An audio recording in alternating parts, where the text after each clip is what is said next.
Instead of confining themselves...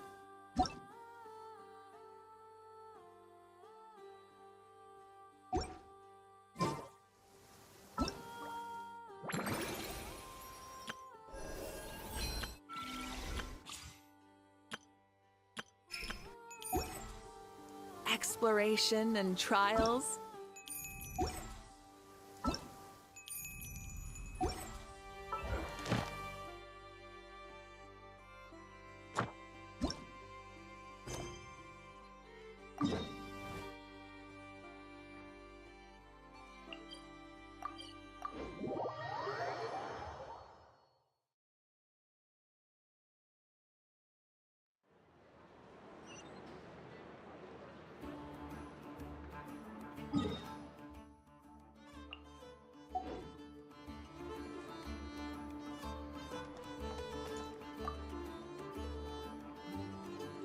Ah, Traveler, Paimon.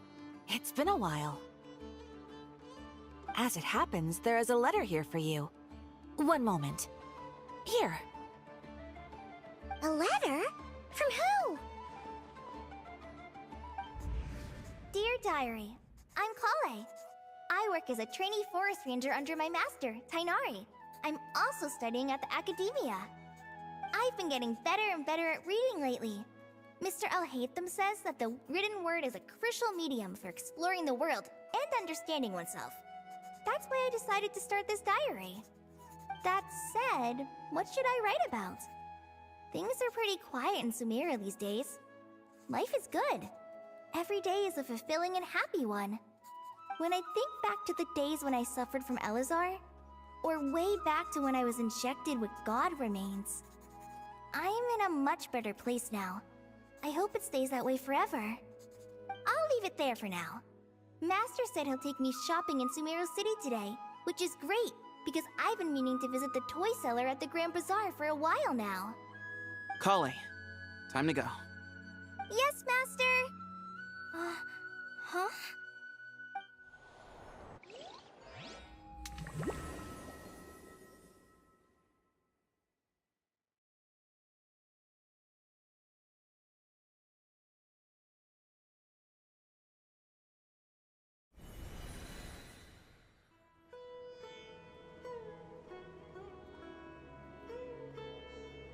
What's wrong, Kale? Is there something on my face? No, sorry. I didn't mean to stare. Did Master Tainari send you to pick me up? Master Tainari? What are you talking about? Tainari is the General Mahamatra. He's probably busy arresting criminals in Sumeru City. I mean, if that's what floats your boat, I can introduce you, but... Wait, Master Tainari is the General Mahamatra? But what about Mr. Sino? Sorry? Oh, you mean that guy who just joined the Vahumana Darshan? Rumor has it he's the leader of the Temple of Silence. If that's true, it's pretty impressive. Sounds like you've been getting to know more and more people since you joined the academia. That's great, but don't let your Forest Ranger duties fall by the wayside, okay? What's going on? Sethos is acting like he's my master, and Master Tainari has taken over Mr. Sino's job. Is this some kind of prank? If so, it's a weird choice of prank. But anyway, Sethos doesn't look like he's joking. What is this all about? Hey, you're zoning out again. I'm gonna buy some tools for the Rangers. Why don't you stretch your legs a bit? It's been a while since you last visited the city, right? Wait! He's right. It has been a while since I last visited Sumeru City. Was it always like this? I mean, it feels familiar, yet somehow... Something seems different.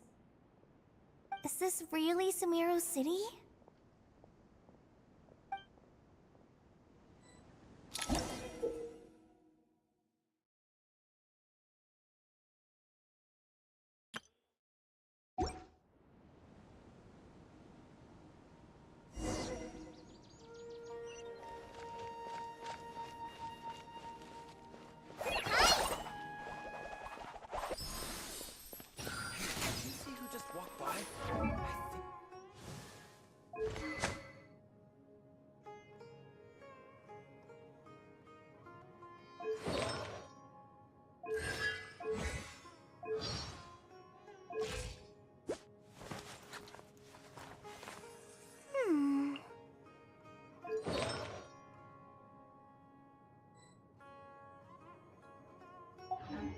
Did you see who just walked by?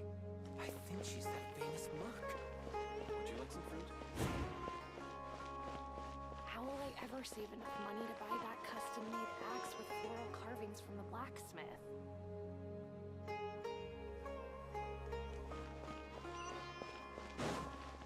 It takes courage to maintain a peaceful... I heard that Sage disappears without a trace. Lord Kabe Bay, did you get a chance to review this month's accounts? Any feedback? You mean the version you sent over a few days ago? Yeah, I took a look when I received it. I was thinking that maybe our profit margin is a little excessive. I visited some of our commercial partners last month. Their earnings are very slim. Are you suggesting that we give up some of our profits for them? Well, since we have more than we need, yes. Making money for its own sake is pointless. Don't worry, I've already planned for it, and the numbers look fine. We can adjust the rates starting from next month. Also, about that designer you hired, I've had to revise his proposal 3 times now, but he just doesn't seem to... Let's cut our losses. Pay him his fee and send him on his way. I'd like you to get Layla on this instead. She was Cyrus's student, and she designed the Palace of Alcazarzare. Seems like a much safer choice. Who's sneaking around over there? Mr. Kave?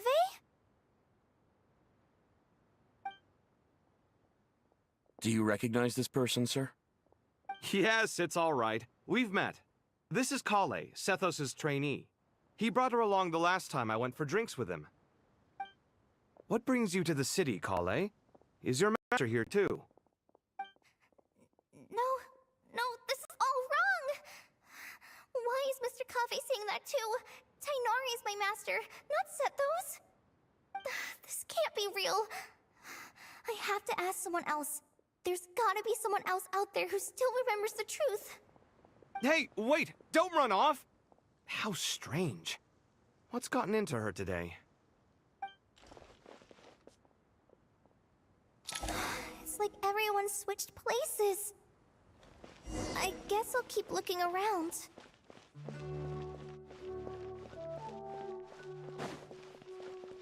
It's like we returned!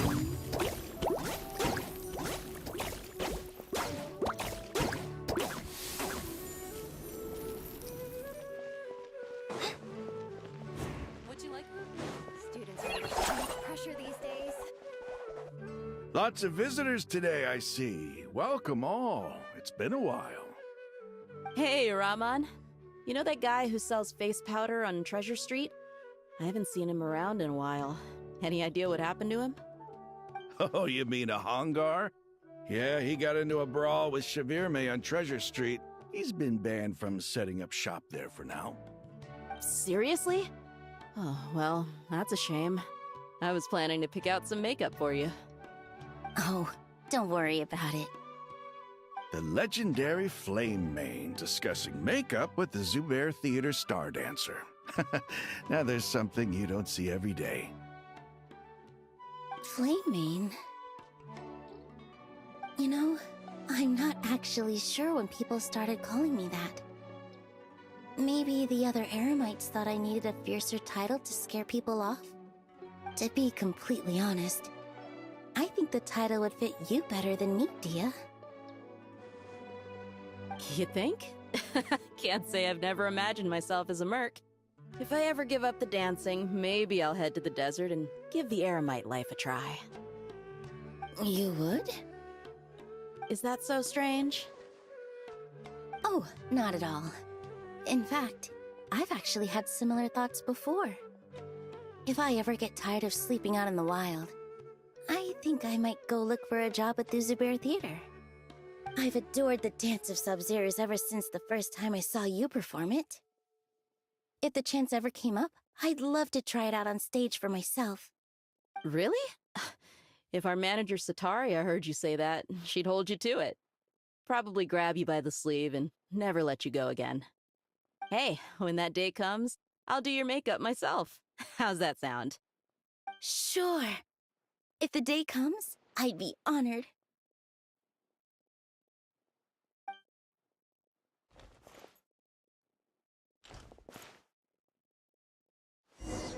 Everyone I know, everything I've ever known. Suddenly it's all a jumbled mess. The question is, who's right? Them or me?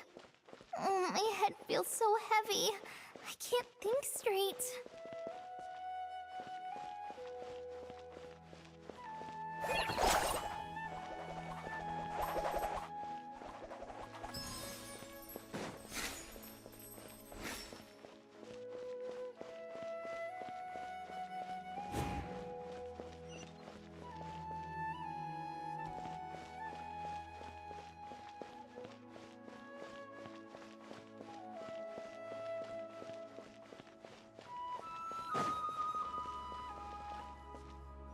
Mahamatra Tainari, we've apprehended the suspect. They say that the fool is prone to blind faith, but the wise man is not immune to it either. Suraj, do you have anything to say in your defense? Tainari, you were the one who turned the sages against me. Just a few words of caution from you was all it took to destroy my research. And now you're trying to stop me again? You should know that mechanical life is the future! We must cast aside our useless flesh and... That's enough.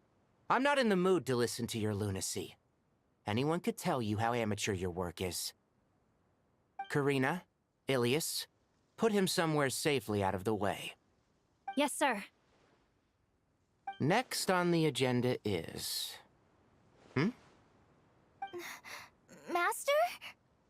What is it? Wait.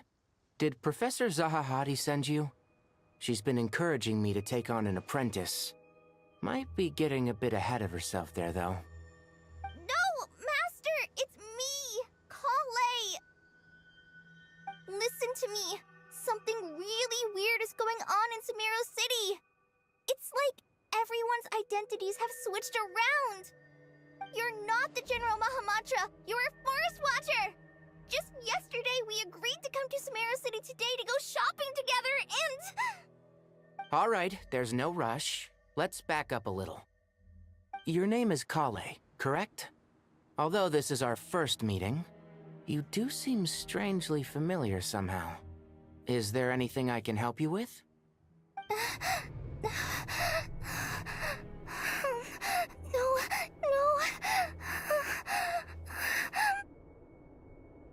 Master!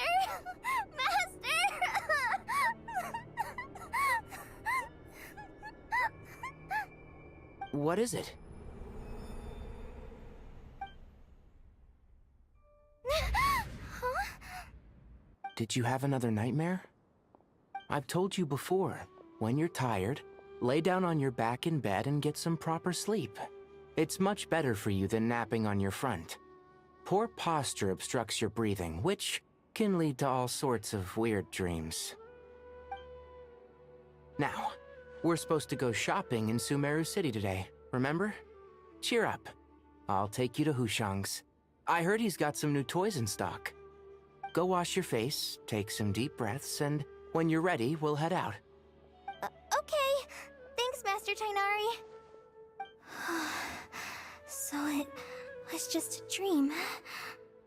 And yet, dreams can sometimes be a warning of things that will soon come to pass. Who That dream felt unusually real, didn't it? Here's my suggestion. Since you're heading into Sumeru City anyway, you may as well tell Lesser Lord Kusanali about everything that happened. And just to be on the safe side, I think you should also inform your 2 traveler friends who once helped save Sumeru. I'd write them a letter if I were you. Time is short. A storm is coming from beyond the bounds of fate.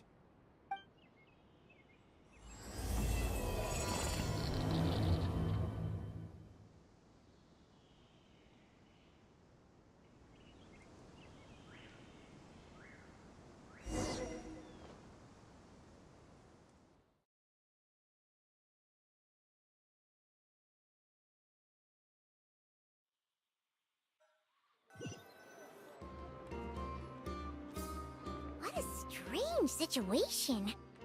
No wonder Kale was in such a rush to write us a letter. Imagine waking up one day to find that everything around you has changed. You might not even recognize Paimon anymore. Whew, that's a scary thought. Let's get to Sumeru and find out what the heck is going on.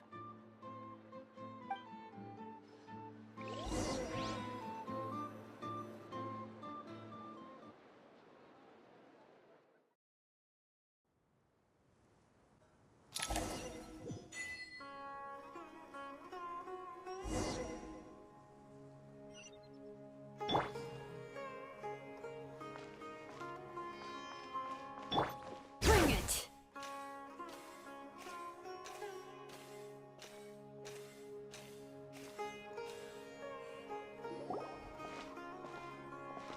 Kale! Traveler! Paimon! Thank goodness. I'm so glad you made it. Of course! We won't let anything happen to you, Kale. So, what's going on in Sumeru City? Looks like lots of people are moving or something. Yeah, I was just gonna say. After I wrote my letter, Master and I went to Sumeru City and told the Dendro Archon everything that I experienced, from start to finish. She was silent at first. It seemed like she was deep in thought. Then the next day, we got told that she was ordering everyone to leave Sumeru City immediately and move to Caravan Rebot. The entire population of the city has to move? Not just Sumeru City. The evacuation also includes Lokapala Jungle, Avidia Forest, Ashavan Realm, and Ardravi Valley. Basically, everyone living in the rainforest must temporarily relocate to Caravan Rebot. Holy smokes! It's crazy! Yes, it's quite an operation. Even if people only bring the bare essentials, the scale is simply enormous. They've requisitioned almost all the Sumpter Beasts in Sumeru for the task, including the entirety of Dori's Sumpter Beast Park. The Dendro Archon said that what Kale experienced was not a dream, but a warning. After our meeting, she immediately summoned the 6 sages to analyze the situation and discuss countermeasures. They concluded that the events seen in the dream are very likely to become a reality, and that an unknown danger is rapidly approaching. Oh, please keep that to yourself. We don't want to cause widespread panic. The official reason they've given is a large-scale renovation of the rainforest ecosystem. People are skeptical, but there haven't been any major incidents. So far, at least. The Dendro Archon seemed really worried when we spoke to her. She said you can go visit her in the Sanctuary of Surasthana when you arrive. She also said she'd hold out until the very end. Tighnari? Kale? You got a minute? I need a hand here. One moment, I'll be right there. As a forest watcher, I've been tasked with assisting with the relocation work. There's a lot to be done, and they need all the help they can get. This will be the final group of evacuees from Sumeru City. While they're away from home, they'll be heavily reliant on outside help. Thank you for coming in our time of need. As you can see, another crisis is upon us. Excuse me, sorry to trouble you, but could you help an old man find his medicine? It's buried somewhere in my luggage. Where's my mom? Where did she go?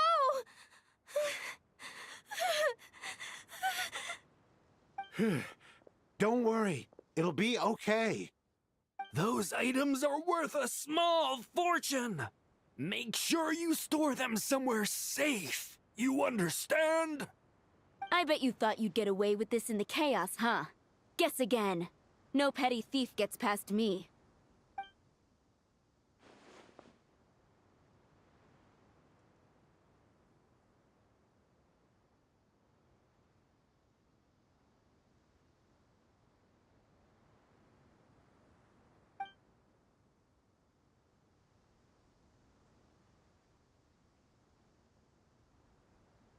We should go help the evacuees.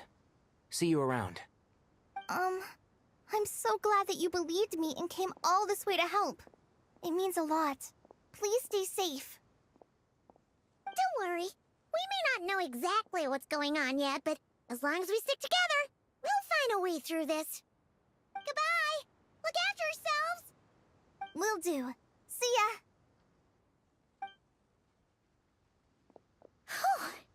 Paimon's not sure how she found the words to comfort Kale because, honestly, she's kind of nervous herself. Let's head to the Sanctuary of Surasana and see Nahida.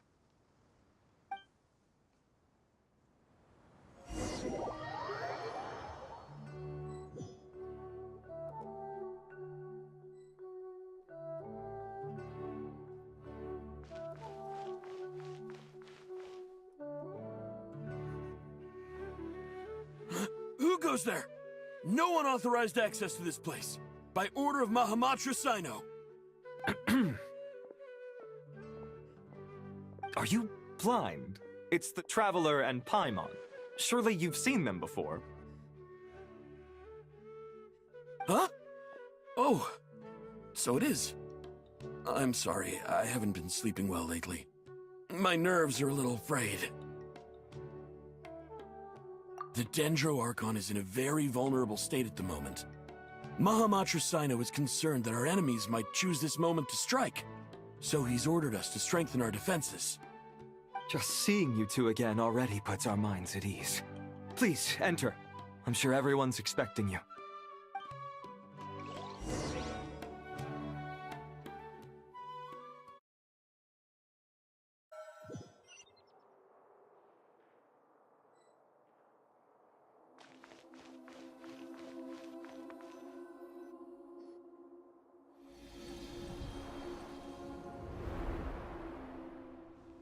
Traveler, Paimon, you made it. Aha! Perfect timing. Reliable helpers like you are just what we need right now.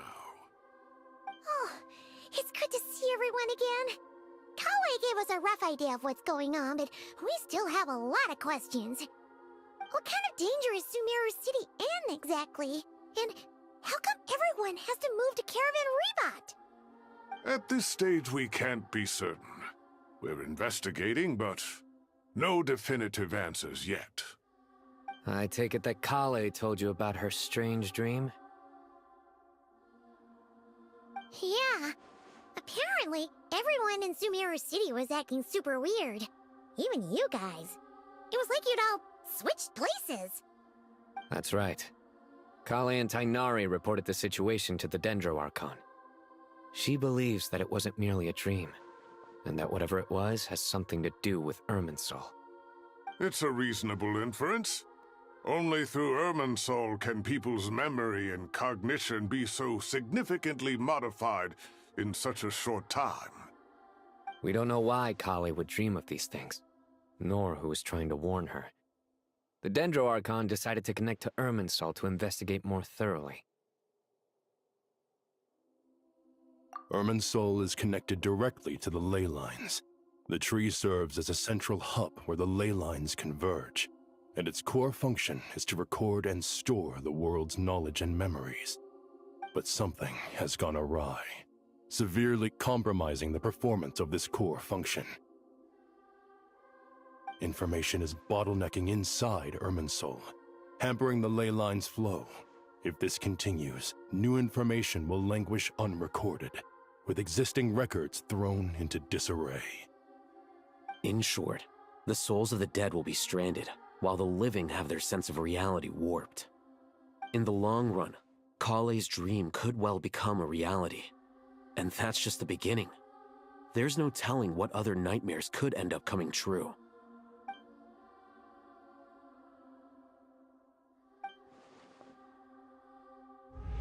I have come this far, to use my death to open the gates of the ley lines to my people.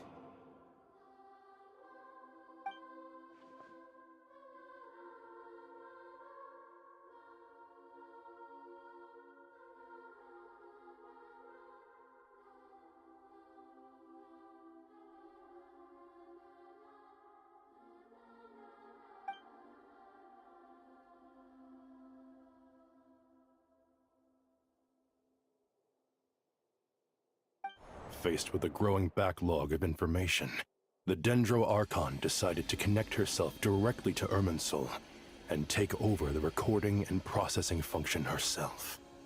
But it is an almost impossible task. Individual brains aren't equipped to deal with the sheer volume of knowledge and memories involved. All that information flooding in at once would instantly fry any human mind. And for a god, even for a god, the suffering must be unimaginable.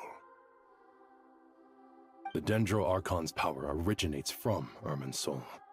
Any issue with the tree itself takes a toll on her to begin with. On top of that, she's subjecting herself to the grueling task of processing all that data. It must be torture for her. And despite all of this, she is somehow finding the strength to investigate the Irminsul situation from within and send us her findings. I finished analyzing the latest data. Looks like our working theory was wrong. There's no signs of Irminsul having been attacked from the outside. So it's internal then? Some sort of disease, perhaps? No. I've spent half my life studying the ley lines. If Irminsul malfunctioned this easily, the world would have met its end long ago.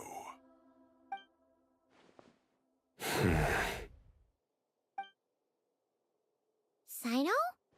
What is it? Not long ago, I got a tip from the Core of 30 that a large number of unidentified merchant caravans had recently been spotted entering Sumeru through Beta Harbor.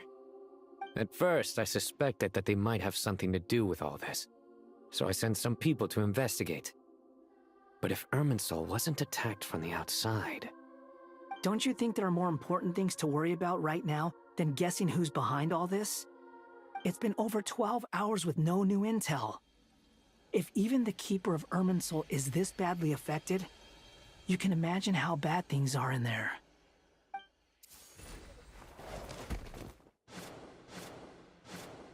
Dendro Archon.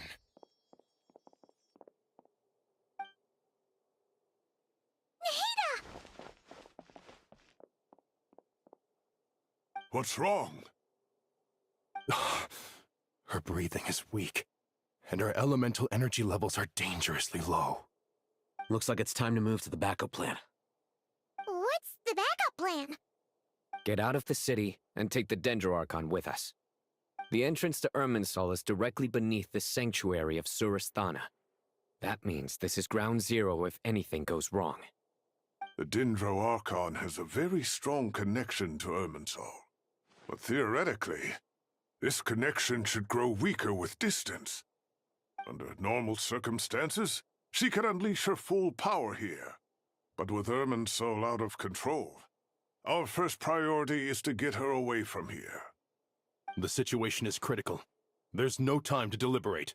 Everyone in agreement? I'll deal with it. I'll also let the Matra and the Core of 30 know to start evacuating.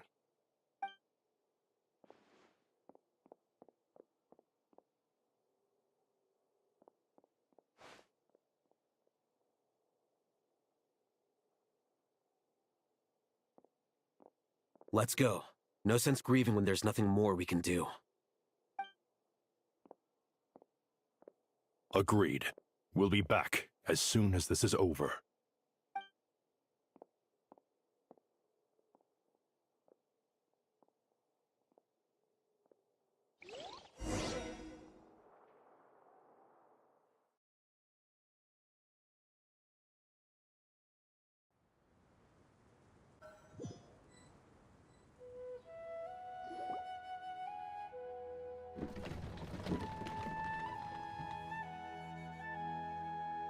The last group of civilians has been safely evacuated. Dendro Archon's carriage will travel with them. Sino and Hat Guy will protect the convoy. With the Dendro Archon in a coma, we've lost our means of investigating the situation. And with Irminsul still deteriorating, we have no choice but to evacuate Sumeru City. Feels as though we're being pushed along by an invisible hand. Stop moaning, Cyrus. We're the teachers here. We should be showing a little more confidence, don't you think? A wise judgment. Let's move out to Caravan Rebot.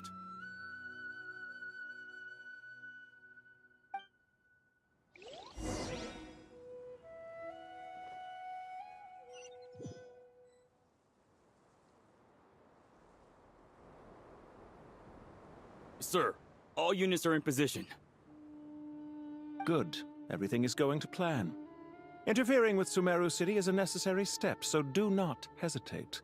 The Irminsul situation will not harm you. We need to speed things up here, too. We don't want to keep our client waiting, do we? No, sir. You have my word. Everything will be completed on schedule.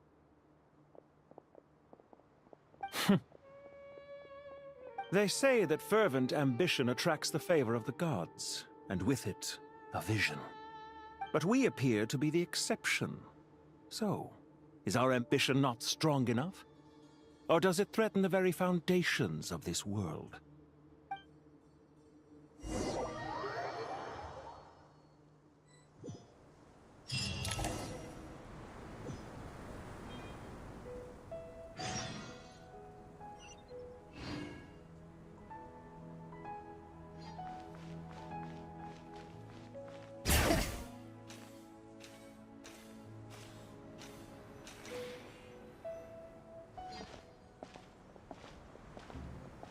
How is the Dendro Archon? Her breathing is steady. I prepared some therapeutic incense for her, but it hasn't had much effect. Her vitals are still very weak. Based on the information you've provided, I have a working hypothesis. Her condition is partly due to Irminsul's influence, and partly due to a physiological imbalance caused by the rapid depletion of her power. Elemental energy usually flows through the body at a relatively constant rate.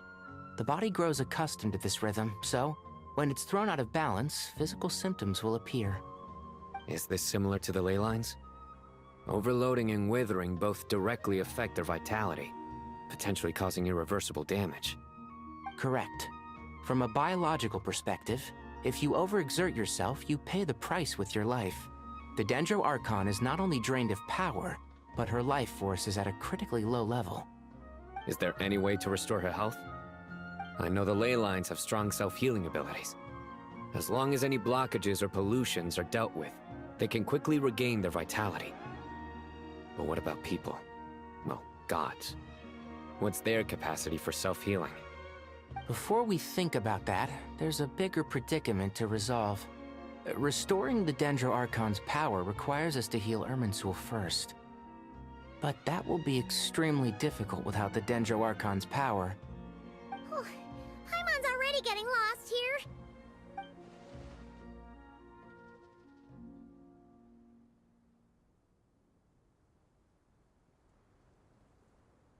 Master Tighnari and Sino look so serious.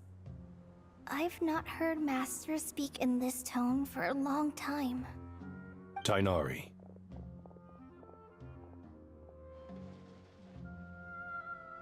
Master Nephis, sages. Tighnari, haven't seen you in ages. Have you gotten taller? Or did your ears get longer? Hopefully the former, Uncle Baladuri. Sino, where's Professor Cyrus? I thought he'd be with you. He went out into the wild to investigate the situation. He said that the Irminsul anomaly will likely start to affect the real world soon. He shouldn't be trotting around alone at his age. Which way did he go? I'll look for him later. Would someone mind introducing us? Ah yes, of course. Allow me to do the honors. I'm sure we're all familiar with the Traveler and Paimon. They're the heroes who helped foil Azar's conspiracy and save Sumeru. These gentlemen and I are the 6 current sages of the Academia.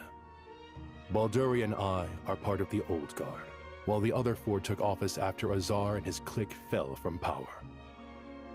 We have Sage Elkindi of the Spantamad Darshan, Sage Farnas of Kasharawar, Ritaoist Sage Shakir, and finally Harabatot Sage Rusht. Nice to meet you all! I've heard much about you. Delighted to finally meet you in person. You're younger than I imagined for someone with the power to stand up to fate itself. Thank you for lending your aid to Sumeru once more. Once we're on the other side of this, could we get a photo together? My daughter has a friend named Isak. He's always talking about you two. Of course! No true hero would deny a child their wish. Back to business. So with the Dendro Archon currently in a coma, the people have taken temporary refuge at Caravan Rebot, but they cannot stay here forever. We need to come up with a plan as soon as possible. Farnas, any thoughts? Well, firstly, having reviewed the data, I'm inclined to agree with your assessment. This doesn't look like an attack on Irminsul from the outside. Rather, it resembles a malfunctioning machine. Calculations going haywire and sparks flying. That being said, before we consider how to fix it, we need to understand precisely what has gone wrong. Furthermore, we somehow need to ascertain this without relying on the Dendro Archon's power. We have no direct access to Irminsul. However, we might be able to gather the information we need from the ley lines. Study the branches to learn about the trunk, in other words. Wait, is that what Cyrus is up to? No wonder he ran off to research in the wild. Curse's always one step ahead of me, isn't he? I heard that while in the sanctuary of Surasthana, the Dendro Archon had to serve as the central information hub herself. This is a clear sign the situation within Irminsul might be far worse than we can imagine. Irminsul is vital not just to the safety of Sumeru, but to all of Teyvat. We must be the ones to bear responsibility for this world. To be on the safe side, I think we need to consider some backup plans. Are you saying we should consider a scenario in which Irminsul is completely destroyed? I'm merely pointing out that the possibility exists. You have a valid point. But until worst comes to worst, I believe we should focus our efforts on resolving the Irminsul anomaly and helping it recover. Kale, I understand that you were the first to foresee this crisis. If it's all right, I'd like to talk with you about it in more detail. Of course! But even I don't know how I came to have that dream. If there are no signs of external damage, could it be a stress fracture? Metals tend to suffer from this issue with long-term use, and Irminsul has existed for centuries, after all. It's possible, but surely a stress fracture would be more likely to cause a complete shutdown rather than chaos. Sages, General Mahamatra, sorry to interrupt, but something has come up. What happened? Some citizens didn't believe that Sumeru City was really in any danger. They slipped away and hid during the relocation, intending to return home. How many people are we talking? About a dozen. Sakura found them while on patrol, but they appeared to be suffering from psychosis. For whatever reason, they were trying to kill each other. By the time we arrived, there were only 2 survivors. One was unconscious from their injuries. The other tried to attack us, but was subdued. Where did this happen? Near Yasna Monument. That's not far from Caravan Rebot. Master. I know. The Irminsul anomaly is beginning to have effects in the world. I didn't expect it to spread to Yasna Monument so soon. It almost feels like we're being chased relentlessly, with no time to catch our breath. Sir Cyrus said the same thing. He sent me back to report in, while he continues investigating. I'll go join him. count me in too. Don't let my age fool you, I can still fend for myself. Very well. Meanwhile, the rest of us will continue discussing our next steps. Get back soon. Take care of yourselves. It's getting dangerous out there.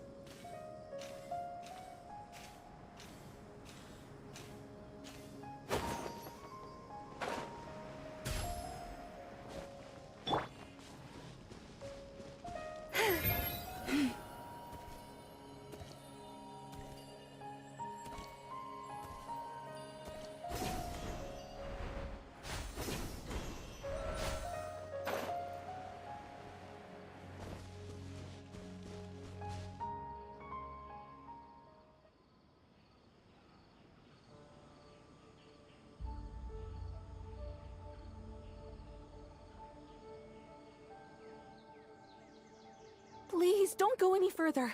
As you get closer to Sumeru City, there's no knowing what dangers you might encounter. So this is our mentally disturbed man? I'm going to gut you all!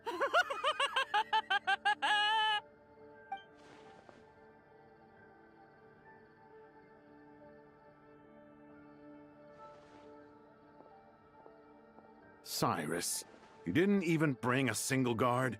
Do you think you're some sort of warrior? It's fine. Come here and look at this. Oh, it's... That's right.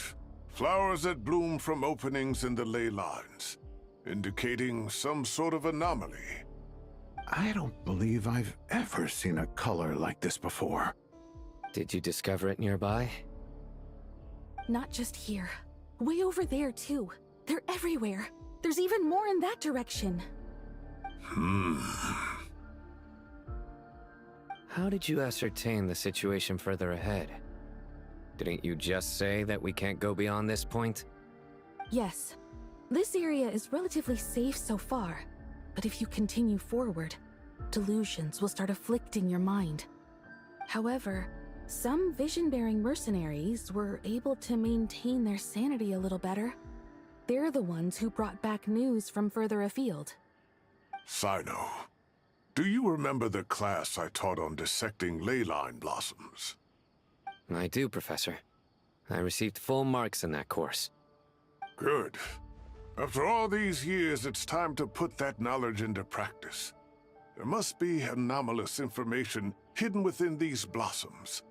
Alkindi, I'll need your help as well. Been a while since we worked on a project together, hasn't it? Sure has. Well, what are we waiting for? Let's get to work. Anything we can do to help?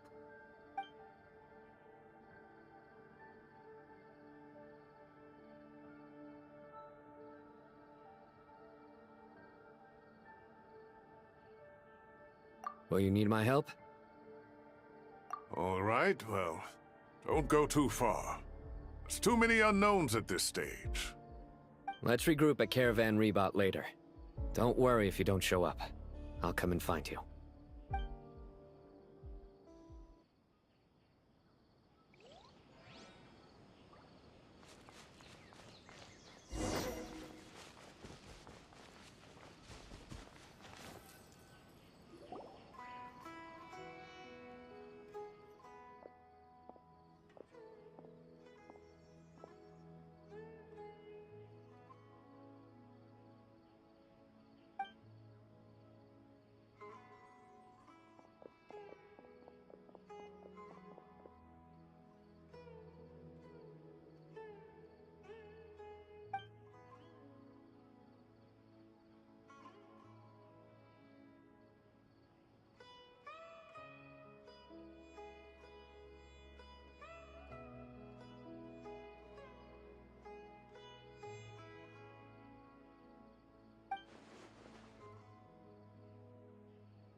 That should be the heart of Oasis.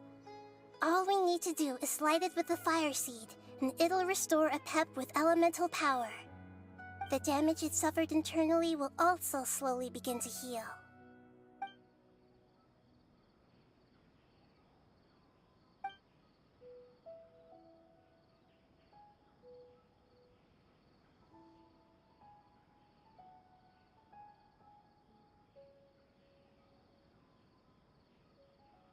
What is it? You thought of something? Really? Then let's get back and tell the others!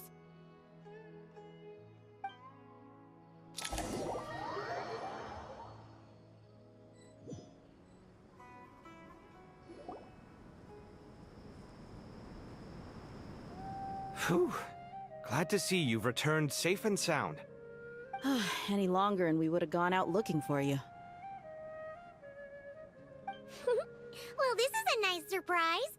Paimon sure feels better with everyone we know here. We've made some progress, so let's start by giving you and Paimon a quick update.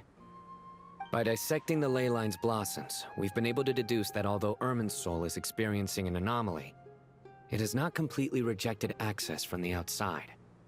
The Dendro Archon has the power to connect to Irminsul, but there's also another way. I assume you recall the devices everyone was wearing when you first arrived in Sumeru? Devices? Oh, wait.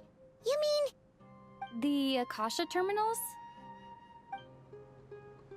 That's right. Of course! It's been so long, Paimon almost forgot all about the Akasha. Wasn't it shut down, though? Yes, but although the system isn't currently operational, the technological infrastructure is all still there. And it turns out that a certain someone gets so bored at work that he's actually read through every single one of the instruction manuals. No prizes for guessing who that was. If praising others is that embarrassing for you, you can simply spare yourself the ordeal. As much as it pains me to say anything nice about him, there's no denying his intelligence. He rarely forgets anything he's read. The Akasha is exactly what Sumeru needs at this moment. Between us, we should have all the knowledge and expertise we need to get it up and running again. But if I recall correctly, doesn't the Akasha need a Gnosis to function? That's exactly right. The Akasha relies on the Gnosis as a power source, and in its absence, we'll need to find an alternative. To tackle this problem, it looks like we'll be relocating once again. Namely, to the Temple of Silence. Ring any bells? It's the only major institution in Sumeru dedicated to preserving the knowledge of King Deshret's civilization. You might find the answers you're looking for hiding there. I agree. There's a good chance. Master Nephis and the other sages have discussed it. As the chaos from Irminsul continues to spread, Caravan Rebot won't be a safe haven for much longer. We have to move into the desert next. The scholars and sages will head to the Temple of Silence, while the civilian population seeks refuge in Aru village. The Eremites will keep everyone safe during the journey, and Candace will be there to receive us at the village. This leaves us just one thing to worry about. That Dendro Archon. She's very weak. We can't afford to wait until Irminsul is fixed. There has to be another way to help her. Huh. Wow. Luckily, the Traveler had a eureka moment while we were out investigating. Really? Wow. Nice one, Traveler. Let's hear it. What say our Amorta experts? Theoretically, it's feasible. From what you're saying, although elemental life and elemental energy have their differences, the Dendro Archon has explicitly stated that she can imitate the power of the former. In which case, as long as a Pep is willing, she should be able to convert her own power into a form that the Archon can use. It wouldn't be difficult for her at all. The only problem is convincing her to help.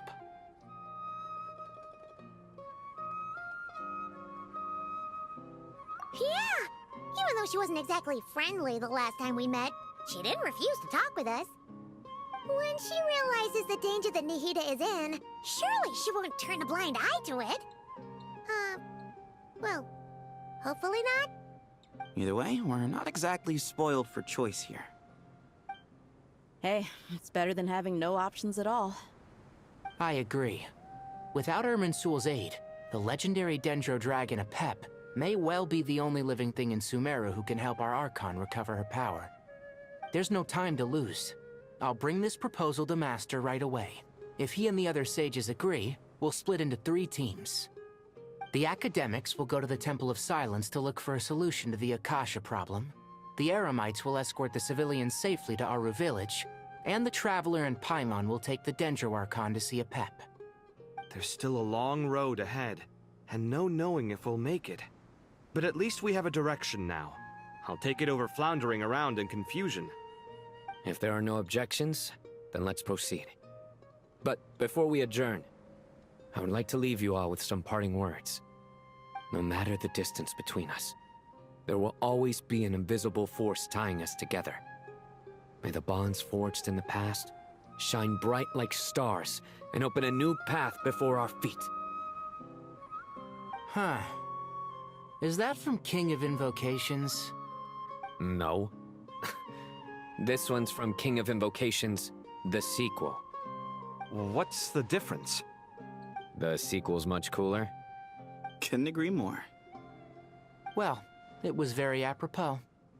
Once this is all over, I'll give everyone a copy of King of Invocations and the sequel to show my gratitude. Come on, let's get moving.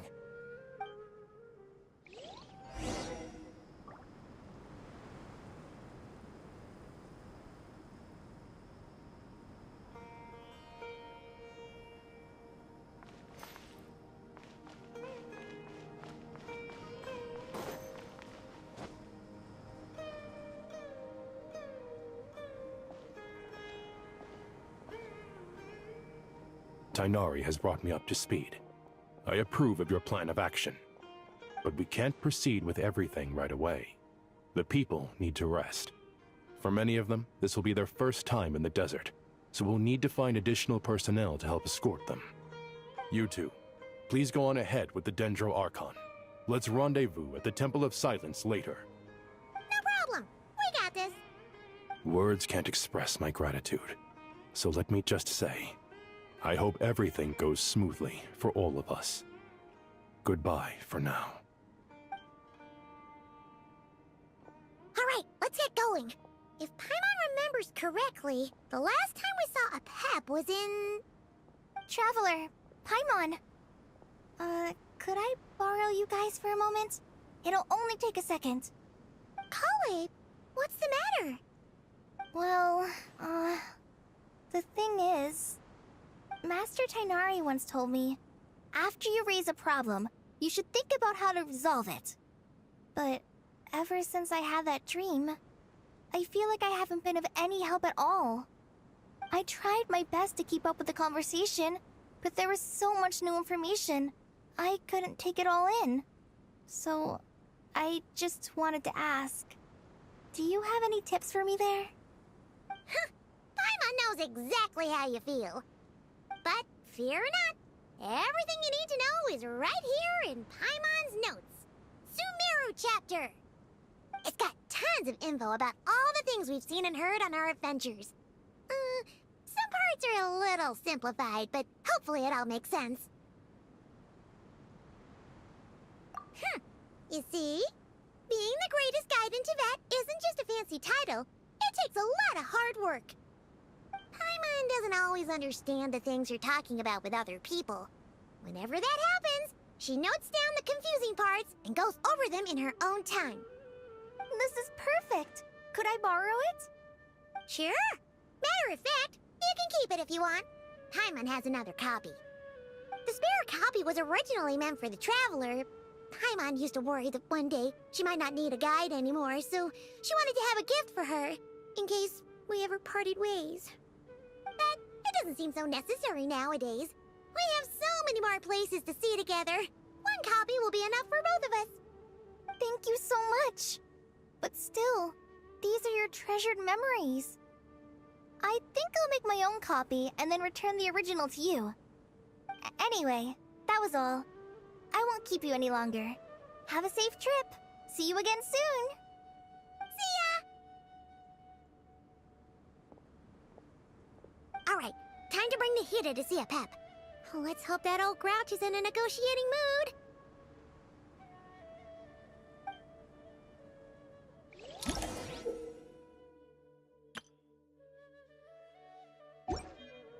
Hey, here's a thought.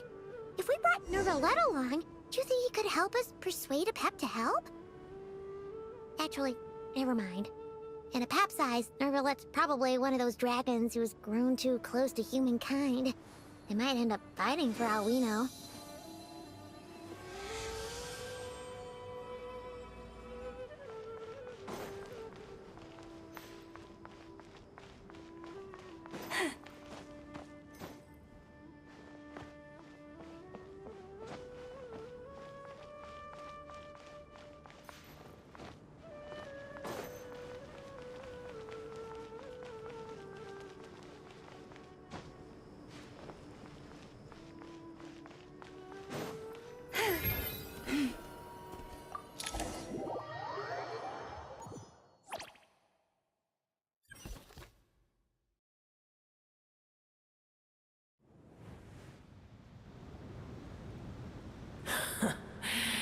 I had a feeling your kind might come calling.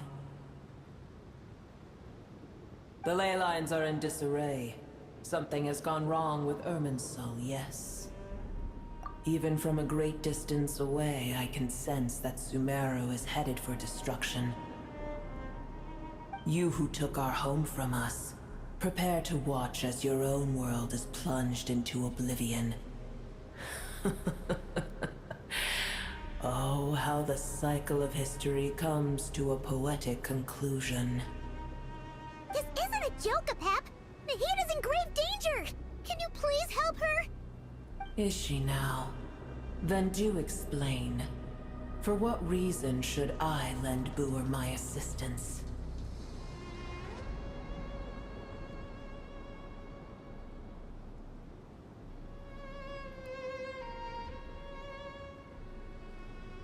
Pep, if you truly despise gods and humans so much, well, after the great humiliation of being helped by a god in the past, shouldn't you be jumping at this chance to balance the scales? Now that is a compelling reason. When El Ahmar plotted against me and I was tortured by forbidden knowledge, it was Boer who saved me from agony. And though I regard with shame the pity of my enemies, to receive aid without repaying it would likewise tarnish a dragon's dignity. Oh, tiny Boer, puny humans. Just this once I shall deign to show you the true power of dragonkind. Whoa! It's happening again! We're gonna get sucked in!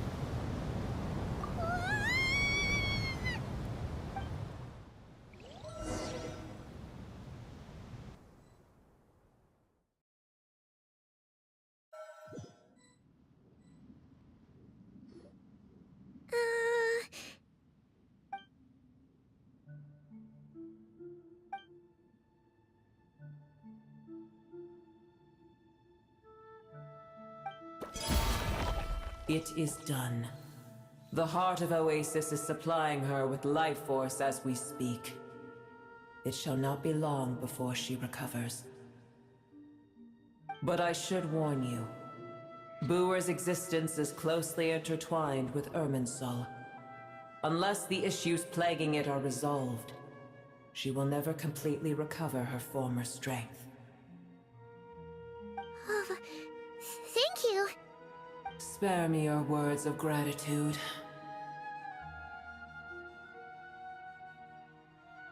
You may also spare me your feigned concern.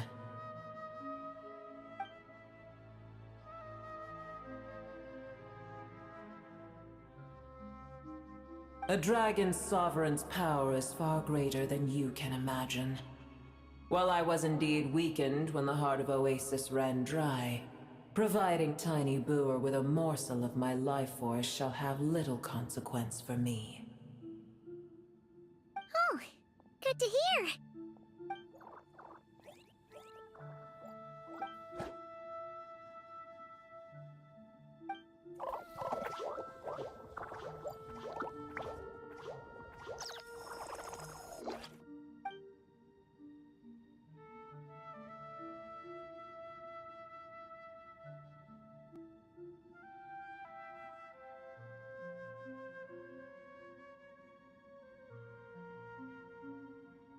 Ever held in high favor, I see. Oh, well, you know.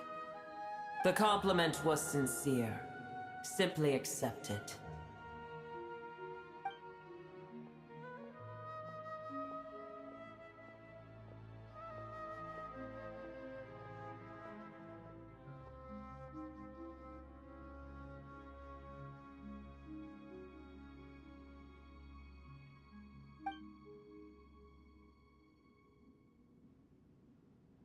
I did once.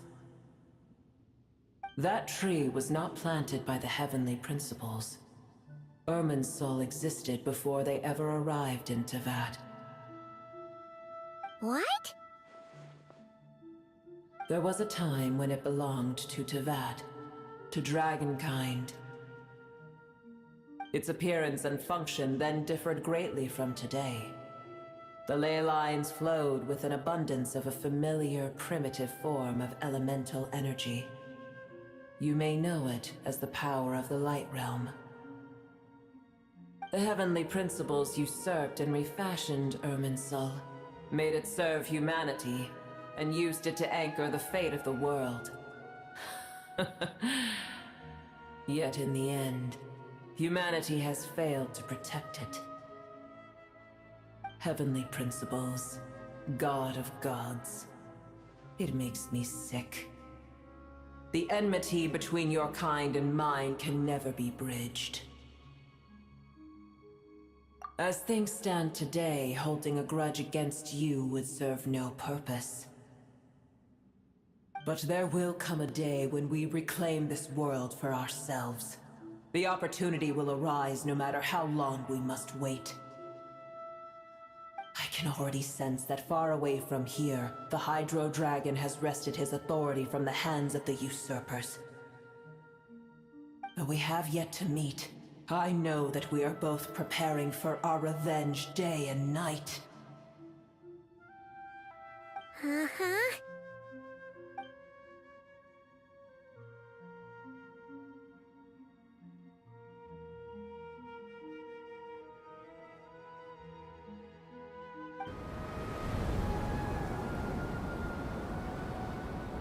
I hear a great disturbance out there.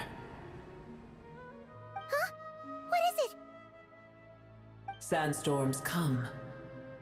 The Jinn. I see.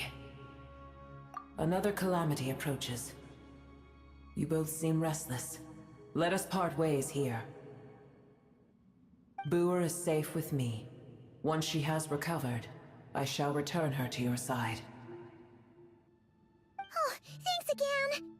Take care, alright? I told you already I have no need of your feigned concern.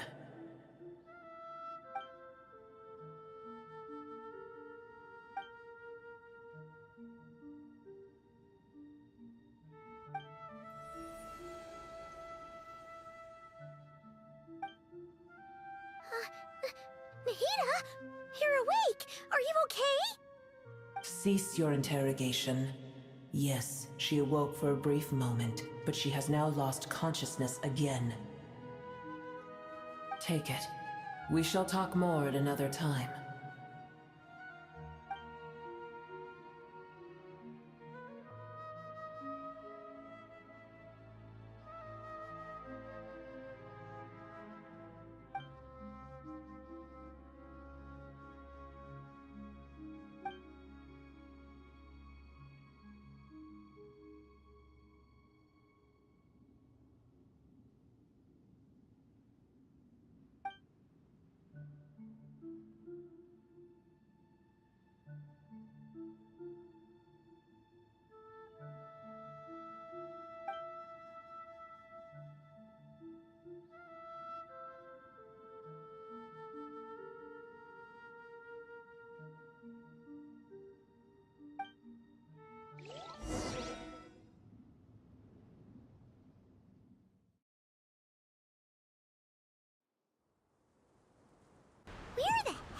are we?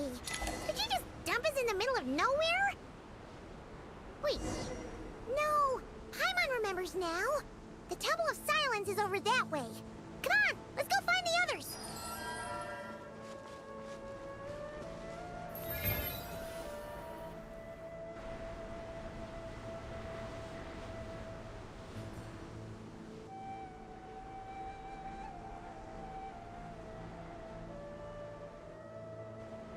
There's no need for everyone to stay here. I'll protect the sages. The rest of you, return to Aru village. Yes, Mahamatra Sino.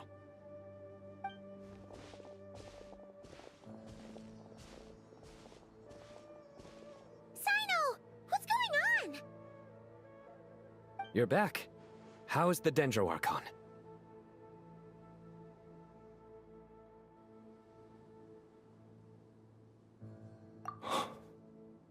What a relief. It's the Jinn. Countless Jinn have stirred up violent sandstorms across the desert, blocking our path to the Temple of Silence. Tighnari and Kale have returned to Aru village to help. The Jinn are being highly aggressive, so both the village and the merchant caravans require protection. It's just one thing after another. Where did all of them come from anyway? In all my trips to the desert, I've never seen anything like this before. As I see it, the only possible candidate is Gurabad. Gurabad? Baladuri could explain in more detail if he were here. All I know is a rumor I've heard about from previous trips to the desert. Supposedly, a great number of dormant Jinn lie sealed beneath that city.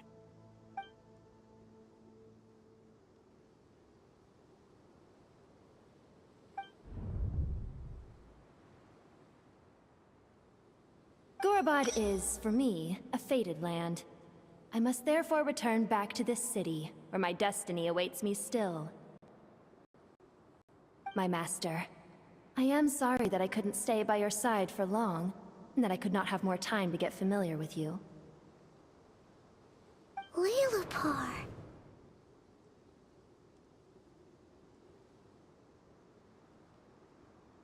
Yeah. We once said goodbye to a friend there. Well, maybe not a friend exactly, but someone we met on the road anyway. She was a strange bottle.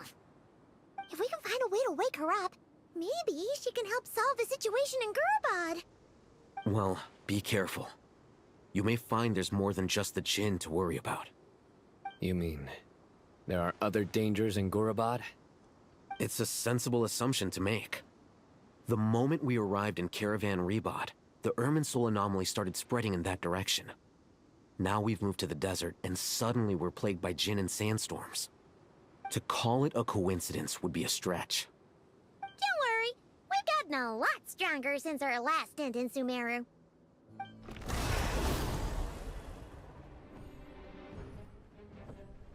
Ah!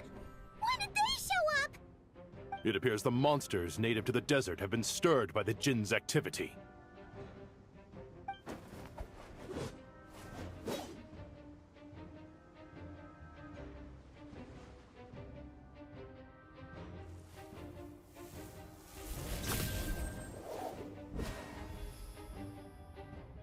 You should get going. We'll take care of things here.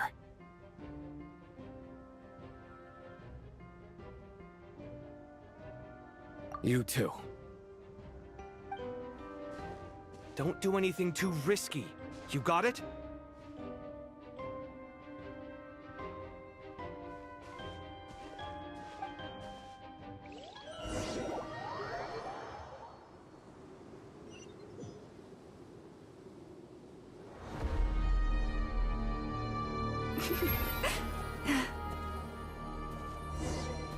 The Jinn are swarming out of Gurabad! Looks like our Hithan was right! Let's get inside and see what's going on!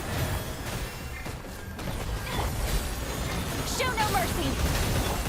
Burn it down!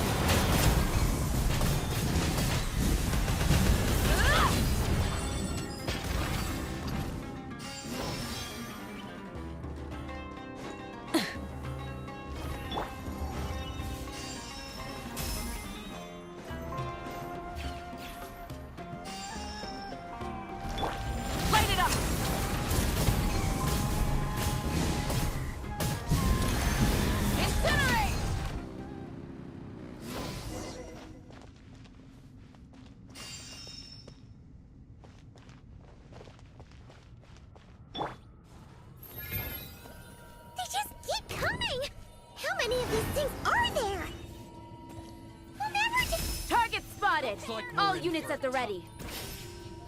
The Fatui? They must be using this place as a stronghold! Are they the ones behind all this? Fulfill our pact!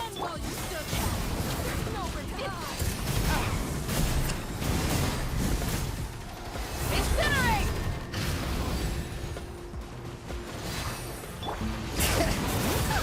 Fighting Jin with one hand and Fatui with the other? This is pure chaos!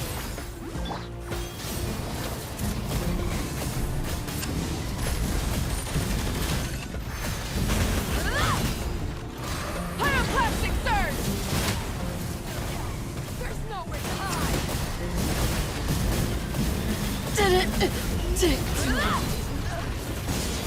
Rise with the sun!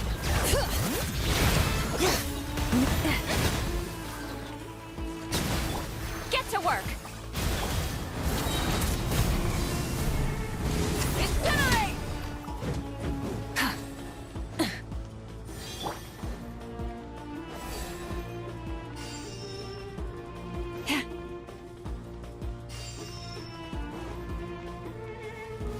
I'm gonna fix your... Forest, protect us. You see that strange machine? Paimon has a sneaking suspicion that that's the thing wrecking Gurabad and setting all those dangerous Jin free! The target has reached the core zone. Requesting backup. Repeat, requesting backup.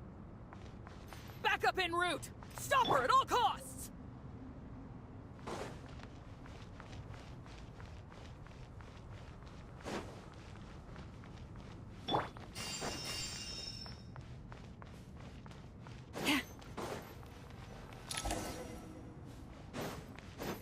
Leave this place. Careful! They're back again! Fulfill our pact! Burn it down!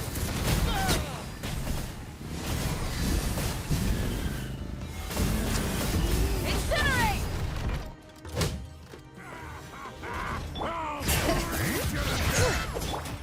Forest, protect us. Get to work! Yeah!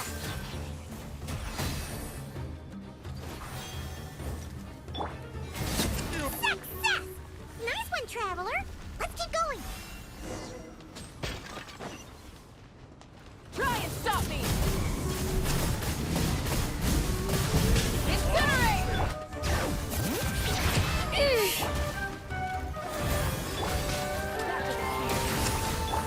Wrath of the sky!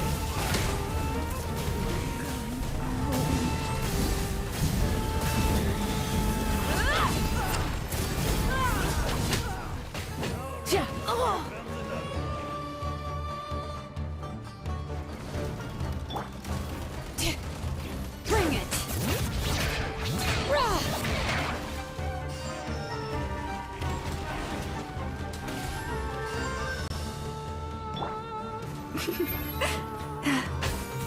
You poor lost lamb. This hunk of Jin's gone kaput! Now we can finally...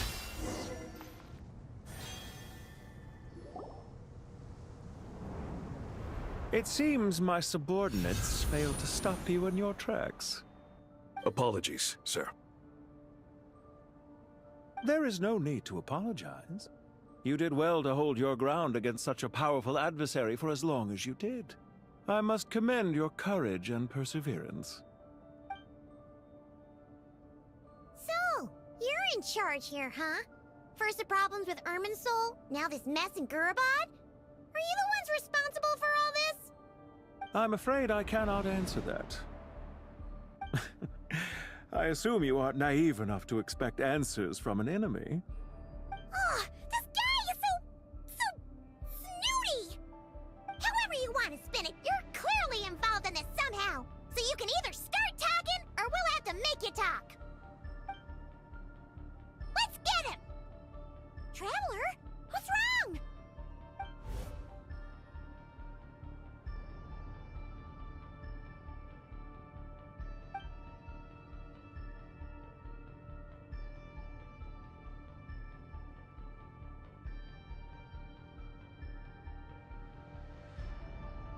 You're remarkably calm.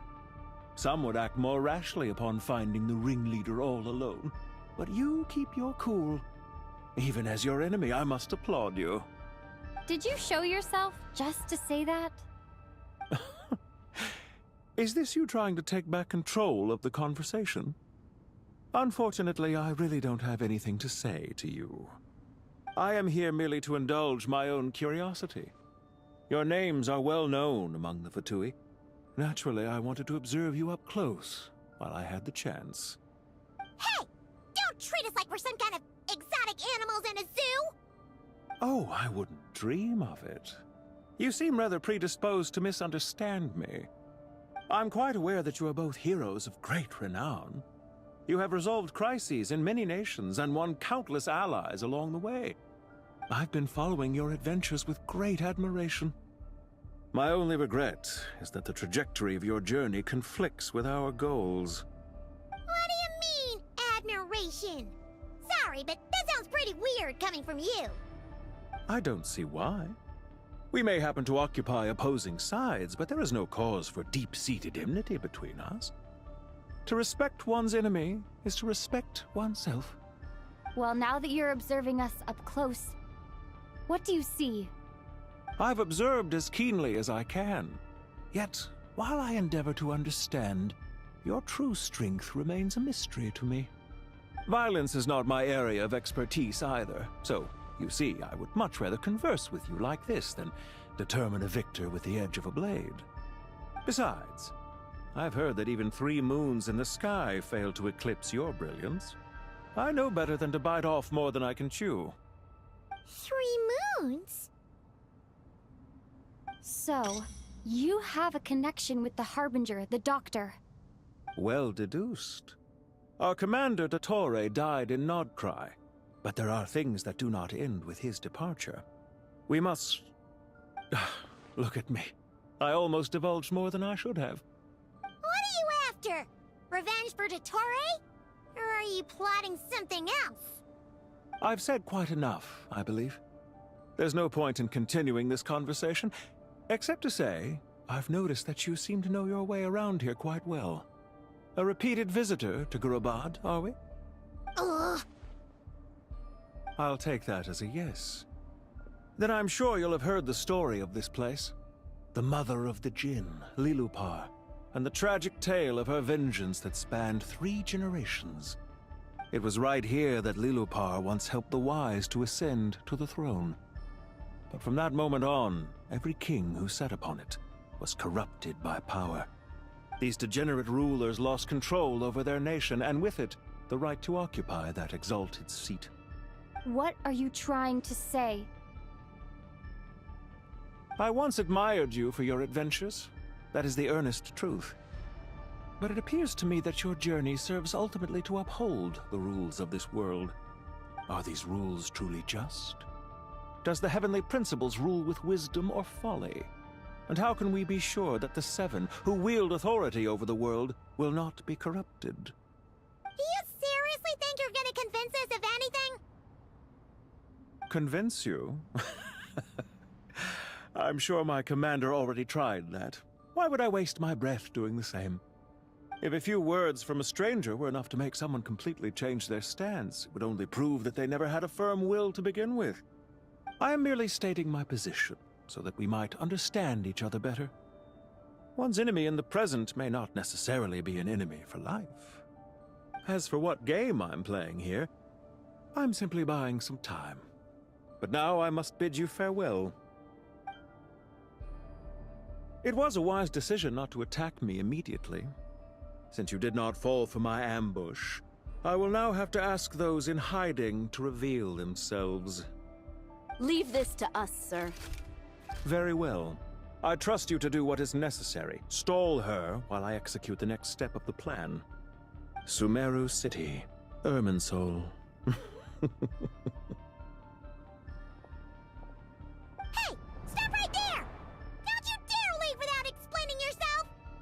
All units, stop them! Protect the commander! Did you hear that? He mentioned Sumeru City and Irminsul! He definitely knows something! We can't let him get away!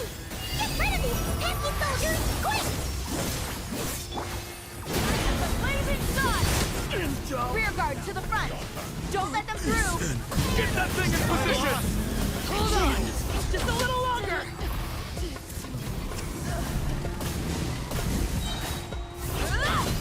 Bring it!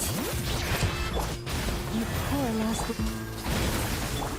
Crash from the sky! We finally beat them! That mysterious guy can't have gotten far! Let's catch up with him!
Found him! Over here! You're very persistent. Hey, you! Stop running and explain yourself! What are you trying to...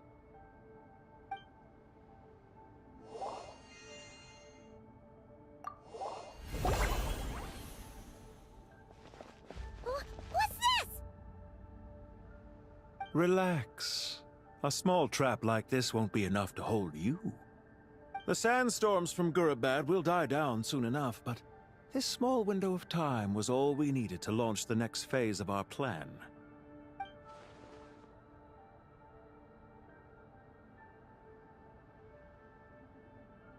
Don't be discouraged. I knew that someone would come here eventually, so I planned ahead. Where to chat with you, which door to exit from, even which mechanism to wait by for you. I thought through every detail. You, meanwhile, know nothing of who I am. So far, you've only heard my voice, and for all you know, it may not even be real. But not to worry. This is only our first meeting. It shan't be our last. Just answer me one last question. Why do you continue to follow Dottore?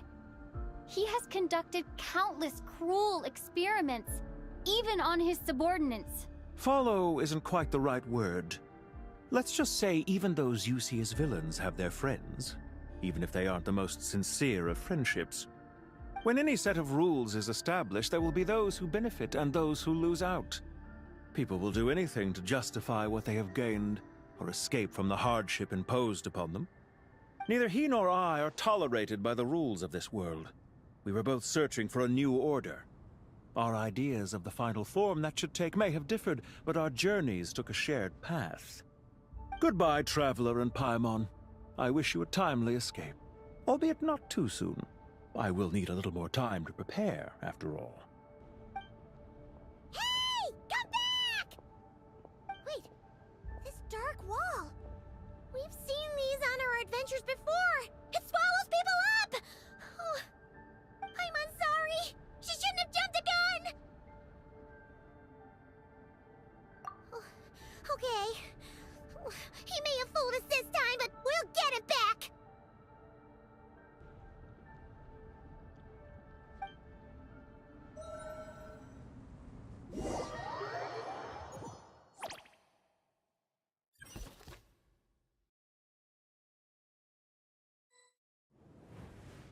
Sino and his team are guarding the north. We'll take this side. There's so many Jin. We can't let them get into Aru Village. Don't fret. I am well prepared for this situation. Huh. So you have a solution? Perhaps you're unaware that I have a trusty genie partner of my own, Plumpy. If I send her to negotiate with the others, this whole thing will be resolved before you can say Mora. Off you go, Plumpy!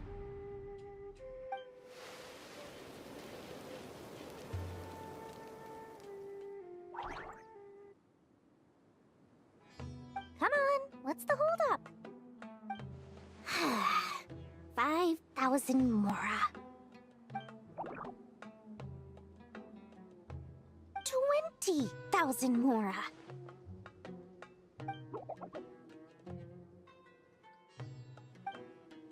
100,000 mora.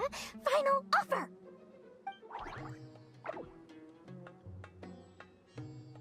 Ah, so she's a hired partner.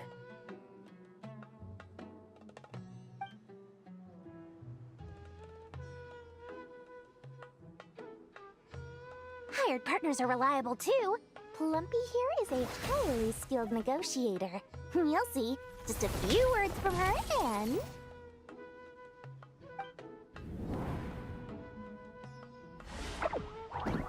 Plumpy! Don't you, Jin, have any respect for the rules? This was supposed to be a negotiation! How dare you treat my messenger like this? You wanna play rough? You can play at that game!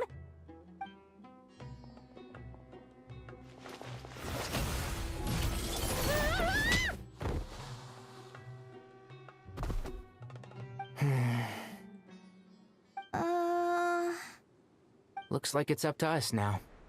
Be careful, Kale. Yes, Master.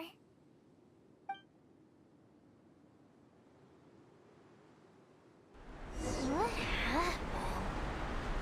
How did I pass out? Never mind. Plumpy, it's time for revenge. You know, this reminds me of when you first arrived in Avidia Forest. You were trying to help a child retrieve a lost toy when you stumbled upon Spino Crocodile territory by mistake. Yeah, I remember. Our first time fighting side by side. Fighting side by side? I seem to recall swooping in to rescue you with a team of forest rangers. Please stop.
One with the force.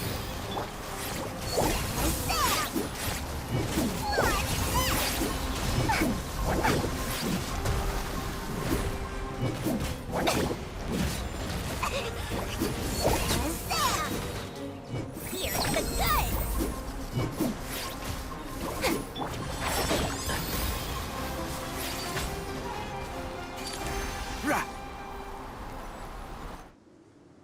There's too many of them!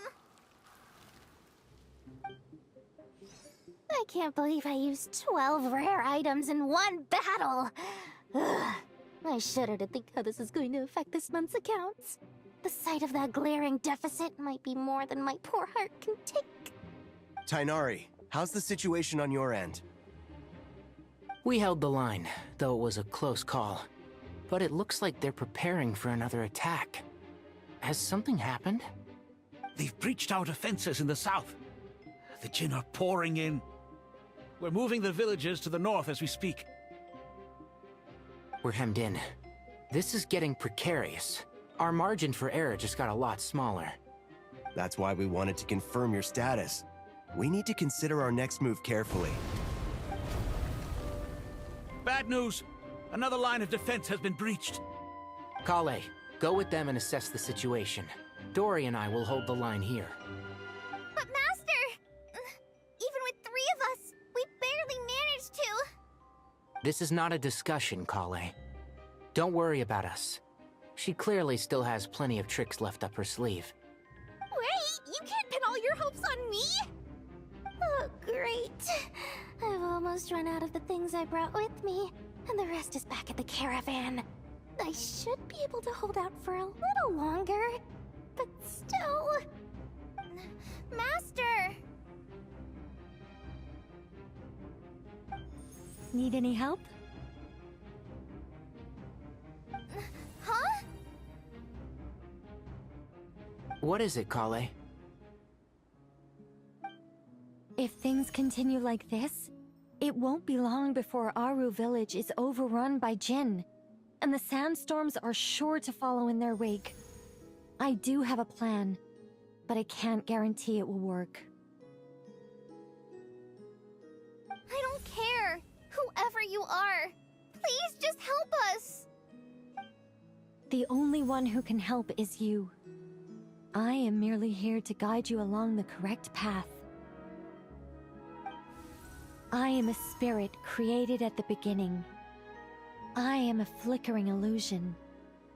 I am the shimmering light that flows from the eyes of the Creator. What do you mean? It doesn't matter. You don't need to understand it. Just repeat after me, one line at a time. Watch out! Jinn incoming! I am a spirit created at the beginning. Here goes nothing. I am a spirit created at the beginning.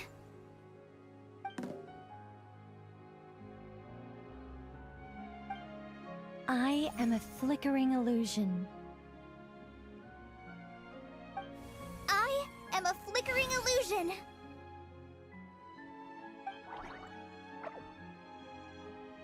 What's wrong, Plumpy?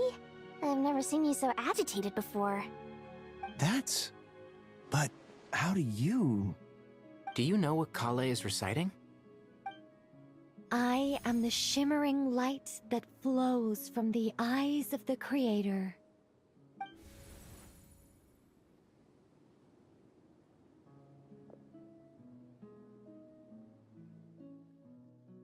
I am the shimmering light that flows from the eyes of the Creator.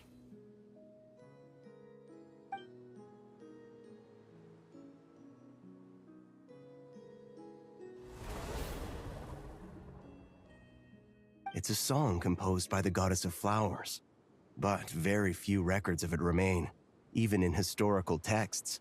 All we have is a few fragments. Is Kale an avid historian? Not to my knowledge. The Jinn have actually quieted down. Although... No, it's more than that. It looks like they're showing... submission. Clearly the songs left by the goddess of flowers have a soothing effect on them. At the very least, they're much calmer now. Really? Let me try. I am a spirit created at the beginning.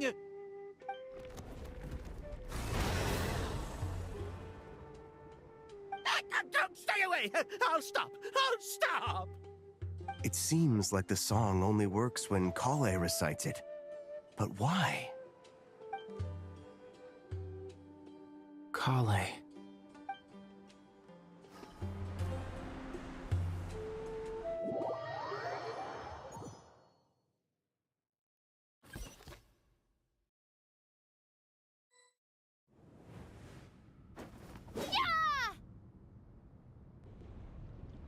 Any luck?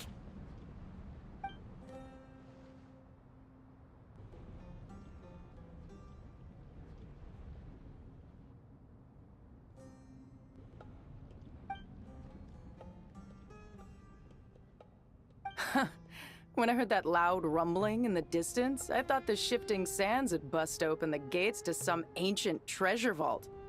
Turns out it was just you guys. Huh? Wait, that sounds like... It's been a long while. Did you miss me?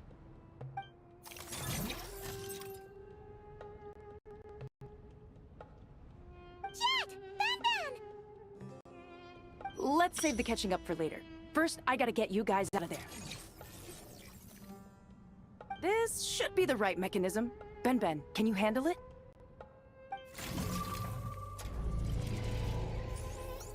There we go.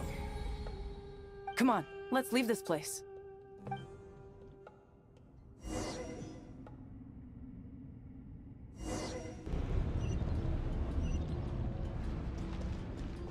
Try and stop me!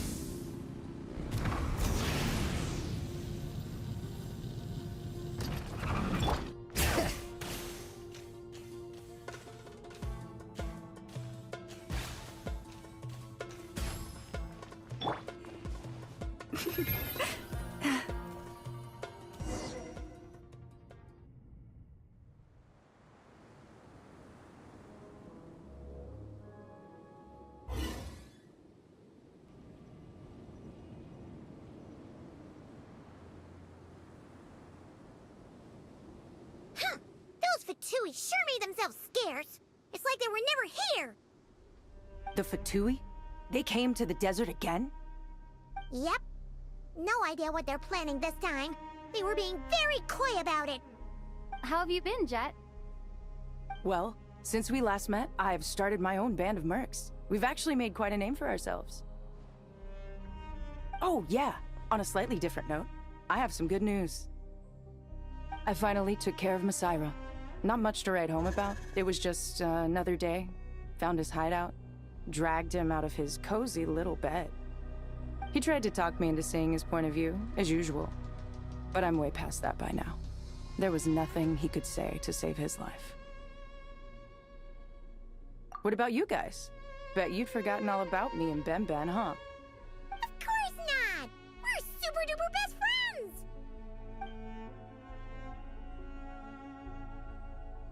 Wow. Sounds like I should make time to visit some other nations too. Anyway, what brings you to Gurabat? Oh, right. I almost forgot. We're here to look for Lilupar. That bottle? Seriously? Yeah! We need her power to calm the Jinn and stop the sandstorms. Here's hoping we actually manage to find her, after all the trouble we've been through. Surely with everything's been going on in Gurabad, she must have woken up, right? Only one way to find out.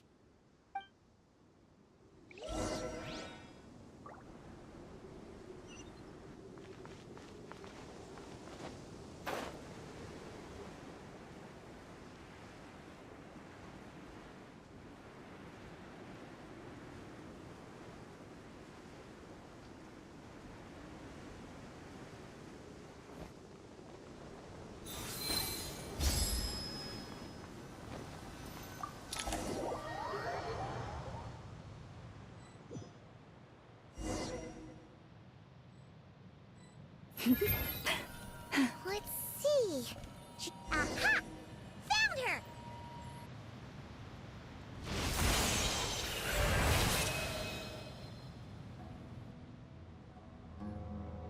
Lilupar! What a long dream that was. It's been a while, my master. Oh, and you're here too, little wildcat. The four of us back together again. Imagine that. After we last parted ways, I merged with the land beneath Gurabad to suppress the dark calamity stirring in the depths. It rekindled the flame of vengeance within the Jinn, depriving Gurabad of any hope of peace. I fought against it for a long, long time. Until one day, I sensed a change in a foreign land to the west.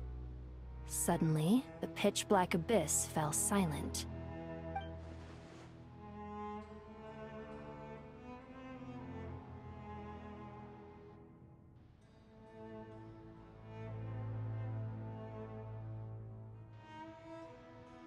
Once satisfied that that dark power could no longer bewitch the Jinn, I too fell into a deep slumber, from which I have only now awoken.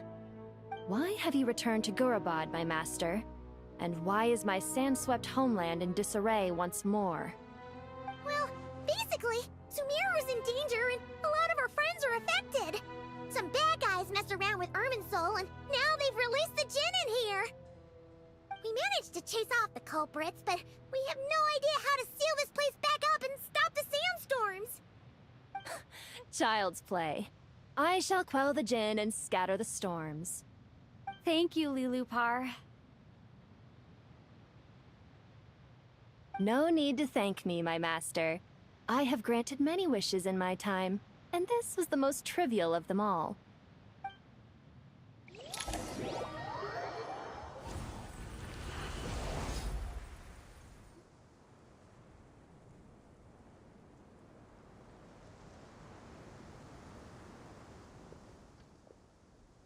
The sandstorm's gone.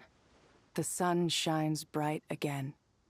When I said that we'd meet again under a lovelier sun, this was exactly how I imagined it. Yay! Although, honestly, Paimon would love to hang out with you more, even if the weather sucked. Well, there shouldn't be any more Jinn breaking out, right? Are we okay to head back?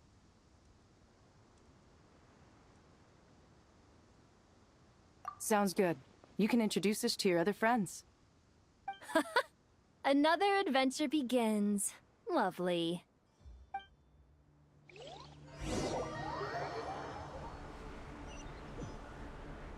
The storms have stopped! We should be able to get to the Temple of Silence without any problems now. Time to regroup!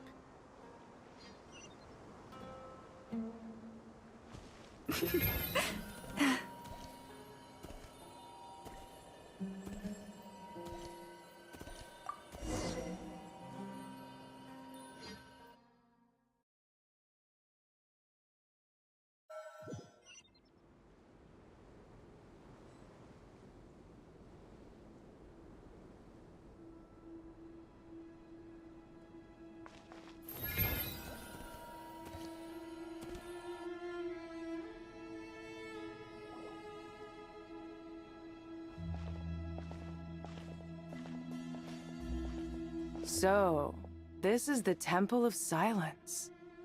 I've heard the Nagarjanites mention it in passing, but I never imagined it would be this big.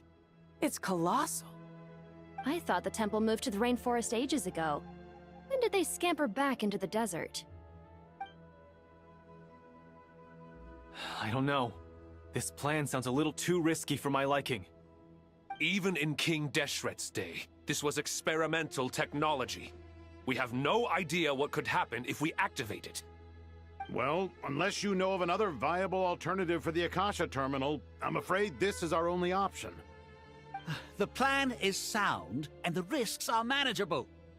However, if we are to proceed, we must act quickly. The scale of this project is enormous.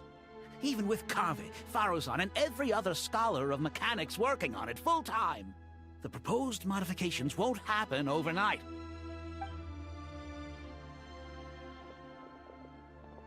You're back. Everything all right? And who are they? Friends of yours? Pretty much everyone in the Temple of Silence is. This guy's Kaveh, and the one next to him is Alhaitham. Hello, I'm Jet, and this is Lilupar. Oh, a famous name from the history books. Pleased to meet you. A friend of a friend is a friend of mine, as they say. Who's they? Huh? Do people not say that? Not in the desert. Friends you can trust, but friends of friends? Gotta keep an eye on them. Still, I do trust the Traveler's judgment. I'm sure you're good people. The sandstorms have calmed down. I take it the Gurabad problem is resolved? What did you find?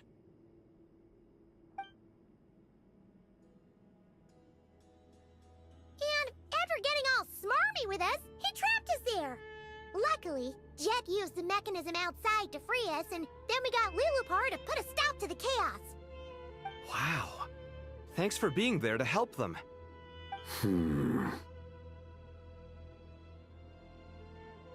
So, this mystery man openly admitted that he was merely a Harbinger subordinate. Yeah? Is there something weird about that?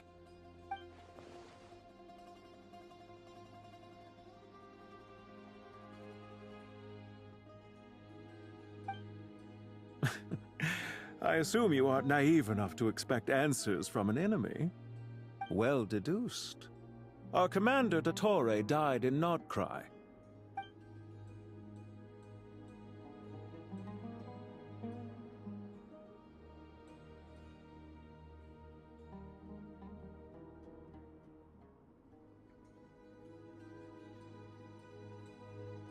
Are you wondering about his true identity? Or do you think there's a big conspiracy behind all this?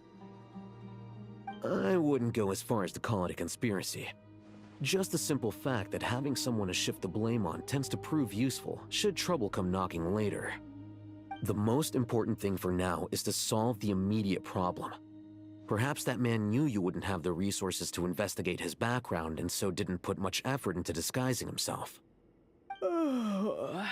This is all getting a little cryptic for me. I'll let you guys talk while I take a walk with Lilupar.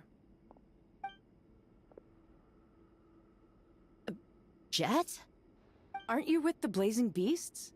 What a coincidence. Didn't expect to run into you here. We're mercs.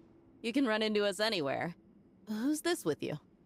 So, did you find the solution you were looking for in the Temple of Silence? You bet we did. This place is incredible. It has everything.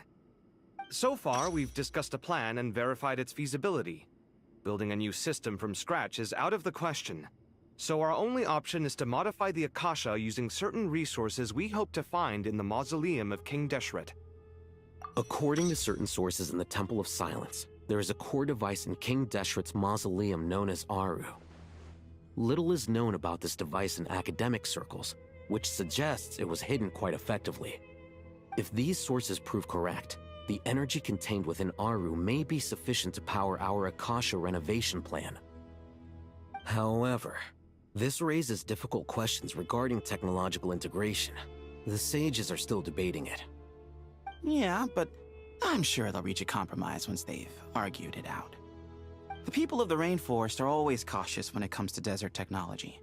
But times of crisis like this leave us with little choice. Wait, Paimon has a question.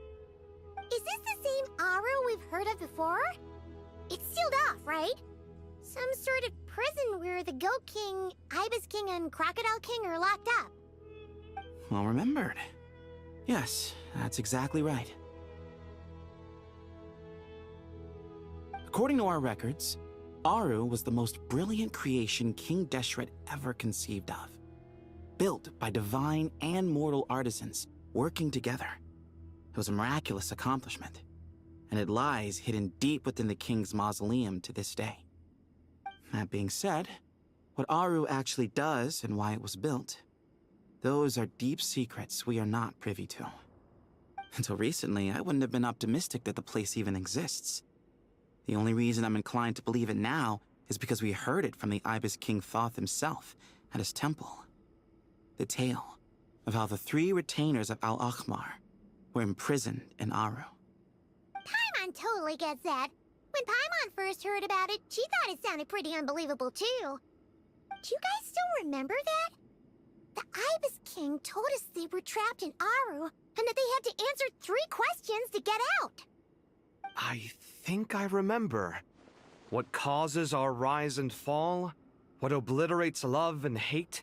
And what determines truth and falsehood? Those were the 3 questions, right? Yeah. Oh, if only Nefer were here. She's dealt with the Ibis King before, so she might know more. Oh, Nefer is a friend we met in Nodcry. Nodcry? Funny. She showed up here earlier. Huh? Yeah. Had another lady with her too. Both said they knew you. They contacted the sages, claiming they might be able to offer some assistance. Really? They came here to help out? Yes, really. It was just before you got back. One of them said she's made Nod Cry her home. If she's the person you were talking about, then... Looks like betting on Aru was the right choice. See? They're right over there. Nicole! Never! Why, hello! We're here to help.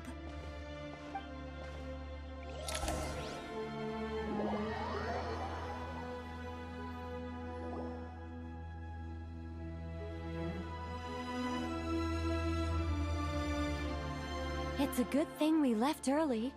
We almost got locked out. Locked out? What do you mean? Oh, you haven't heard? An invisible barrier has appeared around Sumeru's borders, cutting off all travel in and out. No one can leave and no one can enter. Sumeru has become a lonely island. Are the Fatui behind this too? Actually, no. This has nothing to do with them. I suspect it's a defense mechanism within Irminsul itself. Irminsul is the source of Tevat's ley lines, after all, and Sumeru is the nation closest to it. I imagine this function was put in place to seal the entire region off in the event of serious damage, preventing the disaster from spreading to the rest of Tevat. It may have been implemented long ago. But doesn't that mean that the people here won't be able to escape to other nations if the anomaly keeps spreading? Currently, that does appear to be the case, which is precisely why I am here. This is a critical moment for the world, and Sumeru is the eye of the storm.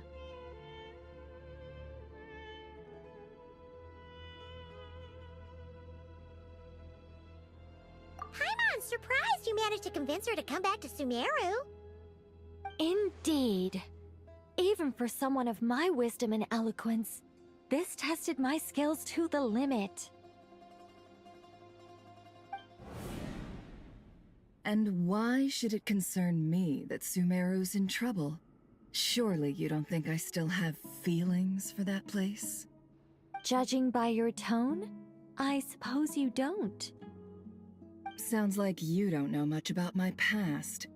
And here I thought you knew everything. All I know is that the Ibis King is the source of your power. He was quite a prominent moon envoy once upon a time, so I do know a thing or two about him. As for your past, I have ways to learn the full story if I wish to. But everyone has secrets they'd rather keep to themselves, wouldn't you say? I'm glad you see it that way, Miss Nicole. I've chosen to call Nod Cry home, which is why I did my part in its hour of need. That doesn't mean world savings become a habit with me.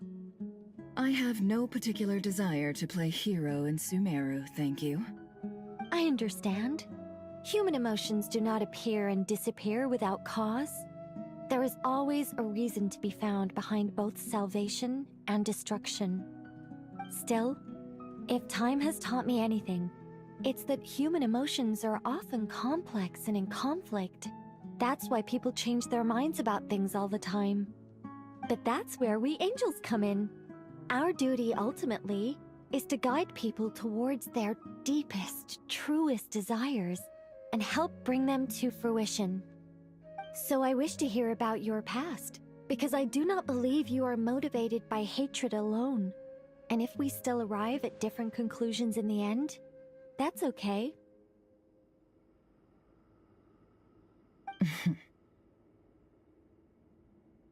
I refuse. Wait, what? But I set the atmosphere and everything. Isn't this supposed to be the moment when we finally open up to one another? Is it? Maybe I'm not so good at reading the atmosphere. You're right, Nicole. There's more to me than just hatred. Had it consumed me, I'd be left stuck in the past forever, never living in the present. But I don't think that your guidance can change my mind. The all-consuming sands, the bloodshed, both deserved and undeserved. Those old emotions cling to me like a shadow. Do you wish to shake them off? No. I hope to remember them forever. Those emotions and memories shaped me into the person I am today. They'll always be a part of me. In that case, would you like to hear my perspective, at least? Sure. It's not every day you get to hear an angel's opinion. A long, long time ago, when the angels still walked freely upon the earth, I found life tedious. Monotonous work, lukewarm relationships. Things weren't nearly as interesting as they are now. And yet, since the angels' demise, I have found myself missing those days on more than one occasion. Human emotions are often attached to a person, a place, or an object. When those things are gone, the memories quickly fade, and the emotions slip away along with them. If Sumeru were destroyed, both rainforest and desert would be no more. With the object of your hatred wiped from existence, it would not take long for the memories buried deep in your heart to slowly fade. Both love and hate are intense emotions, but they are nothing compared to the void left behind when they disappear. Most sophisticated, Miss Nicole. But anyone focused on the future could only ever applaud the destruction of the things they hate. Still, I'm a special case. Someone once told me that human memory is more selective than a Mora-hungry merchant choosing between customers. We all need a reality check once in a while, so we don't forget the truth. As much as I dislike Sumeru, this is no way for it to perish. All right, you win. I'll help you out a little, but I won't work for free. How much will you need? You're not gonna milk this for all it's worth, are you? What do you think? I'll be upfront with you. I don't have much more on me. If that's what you need, I could borrow some from Alice. Or perhaps I could pay in sculptures. The ones I carve are actually worth quite a lot. Just cover my travel expenses. Huh? Is that all? That's all. Given all the people I owe favors to, I can just about justify a trip to Sumeru. Yehoda! Here, boss! What do you need? I'm going back to Sumeru for a while. While I'm away, you'll be in charge of the curatorium. Me? I'm in charge? Whoa! Don't worry, boss. You can count on me! And that was how the ingenious Angel Nicole brought you the perfect person for the job in your hour of need. Hip hip hooray! That was far more detailed than necessary. Not lacking in embellishment either. I never thought I'd return. Especially not the desert. But life doesn't always go as planned, I suppose. What's Candace up to? I don't think I've seen her yet. She's still taking care of things in our village. Should be joining us before too long.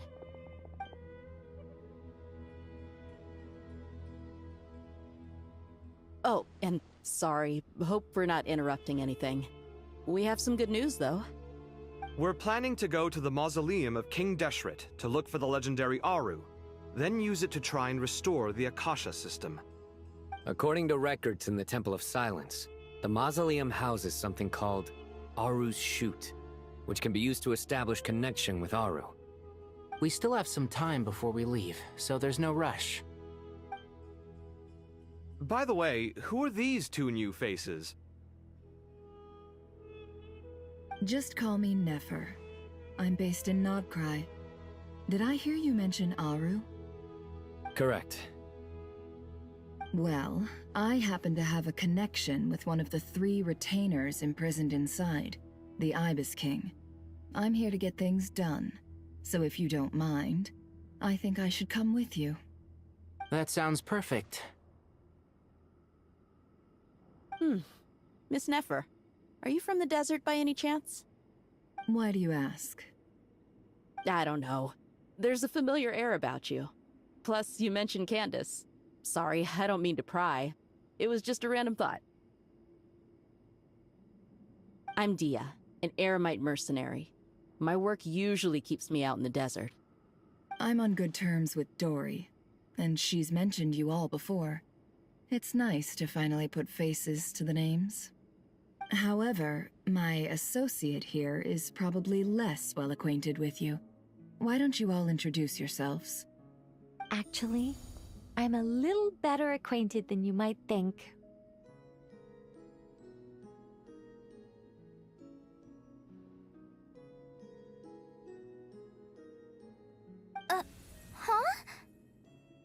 Huh. Are my eyes playing tricks on me? It looked like you spoke without moving your mouth. Ventriloquism. I have heard tell of it before. What is it, Kale? It's you!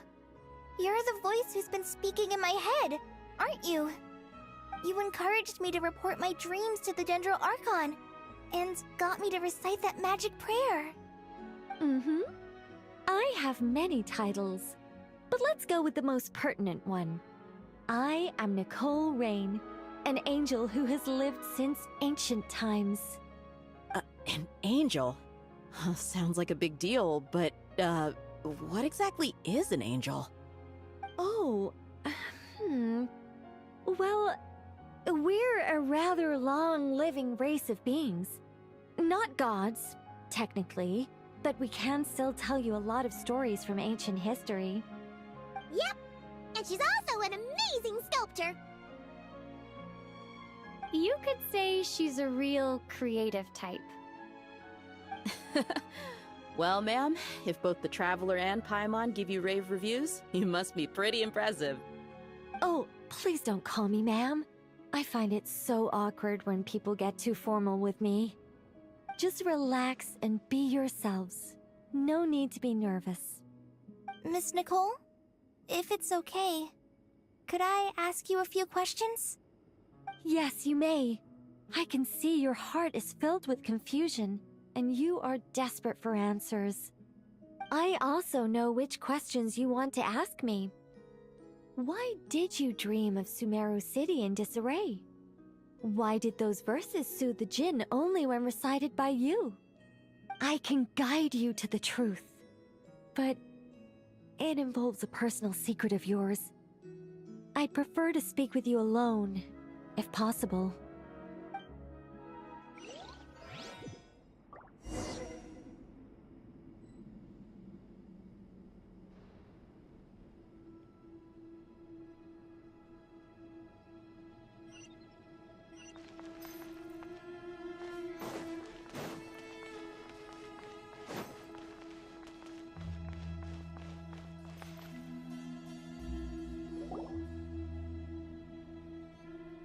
I thought we were going to speak alone. This is a lot more people than I was expecting. What's wrong with it? Even the doctors at Dar al-Shifa allow patients to be accompanied by family members. Well, if Kale doesn't mind her secret being revealed, I have no problem with it. Thanks for being so considerate, Miss Nicole. I don't know what secret you mean, but whatever it is, there's no need for me to hide it from my closest friends. Closest friends? It's so nice to hear that.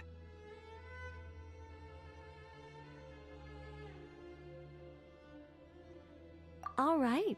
In that case, I'll get right to it. Kale, are you aware that there are god remains inside your body? I am. When I was young, I got sick with Elazar. Nothing could cure it.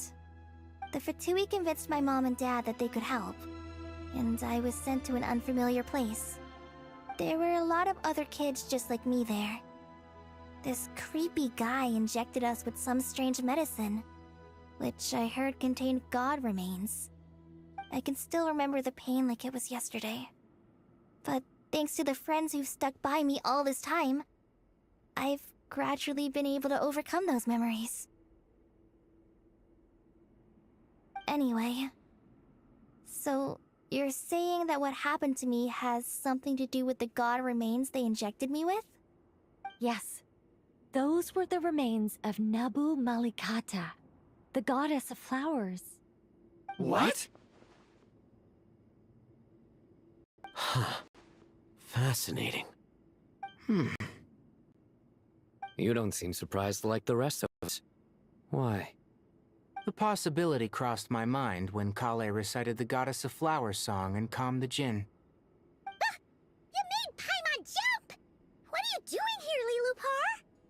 I was merely passing through when I heard the name of the Goddess of Flowers. Be assured that I share your surprise. You, with the hat. Are you certain? I sense no trace of the Lord of Flowers within her. Well, it is a very small fragment. Unless special methods are used to manifest its power, even her closest acquaintances would find it near impossible to detect. After the goddess passed away, her remains were scattered across the desert. King Deshret gathered all the pieces he could find and buried them in the Eternal Oasis. But some fragments remained unaccounted for. Eventually, the Fatui must have found a way to track some of them down.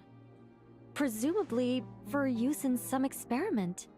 It's not an uncommon occurrence. You're more shaken than I thought. In one sense, you've been extraordinarily lucky. So many people who yearn for this kind of power never attain it, yet you have coexisted with her all this time without even realizing it. I don't know what to say. I'm glad that I could help everyone with this power, really. But knowing that a fragment of the Goddess of Flowers is inside my body is... it's a strange feeling. Well, people value their autonomy very highly. Even a well-intentioned intruder can shake one's sense of self. I understand how you feel, Kale. But once you get used to it, you'll find it's nothing to be concerned about. Huh. I guess you, of all people, have a good reason to speak on this. 2 good reasons, in fact. Incidentally, 3 is the maximum number of Hermanubis's Ba fragments that I could bear. Let me guess. Because 2's company, but 3's a crowd? Thanks for helping to explain the joke, Tainari. Not my intention. Goddess preserve me. I should take my leave. This boy in his wolf's head hat speaks much too differently from the Hermanubis I remember.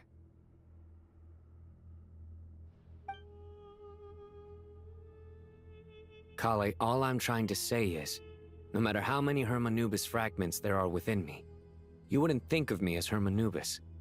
In the same way, you are simply you. Yeah, I know what you mean. So about that dream I had, was it a warning from the Goddess of Flowers? Yes.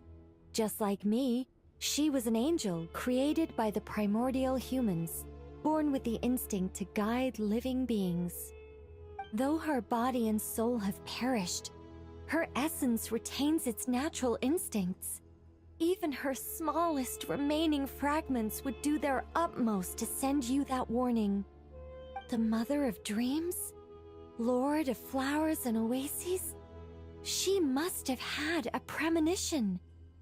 That is why she gave that dream to you. We won't let our efforts go to waste. But I still don't understand. Why me? Yes. Why indeed?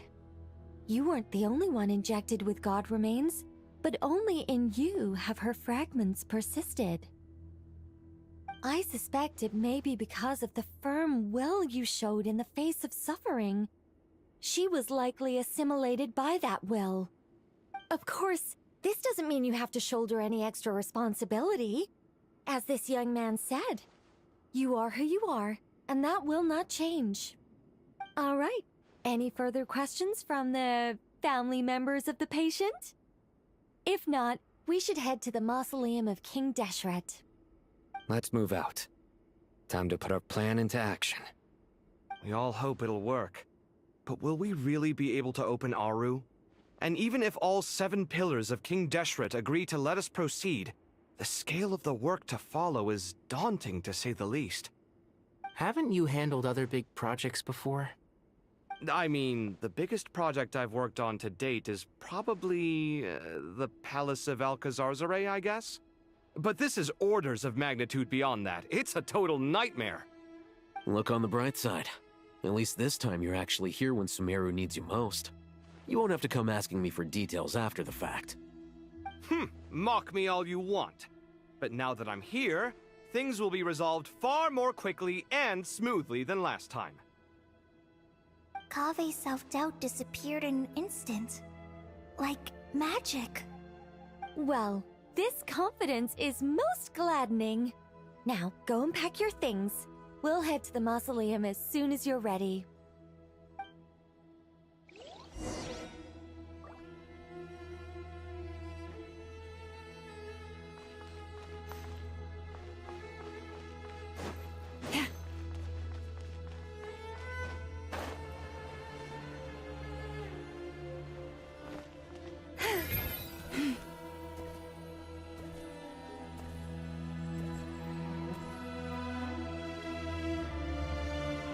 Oh, Miss Nicole. I heard you're a very talented sculptor. Is that true? Oh, I don't know. I wouldn't want to blow my own trumpet. Honestly, even though Kasharawar is best known for its focus on mechanics, plenty of Kasharawar scholars are quite serious about sculpting as a hobby.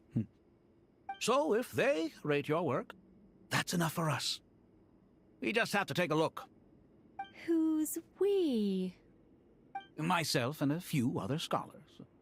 Kashif, Daneshvar, come take a look. Oh, well, if you insist, I suppose there's no harm in showing you.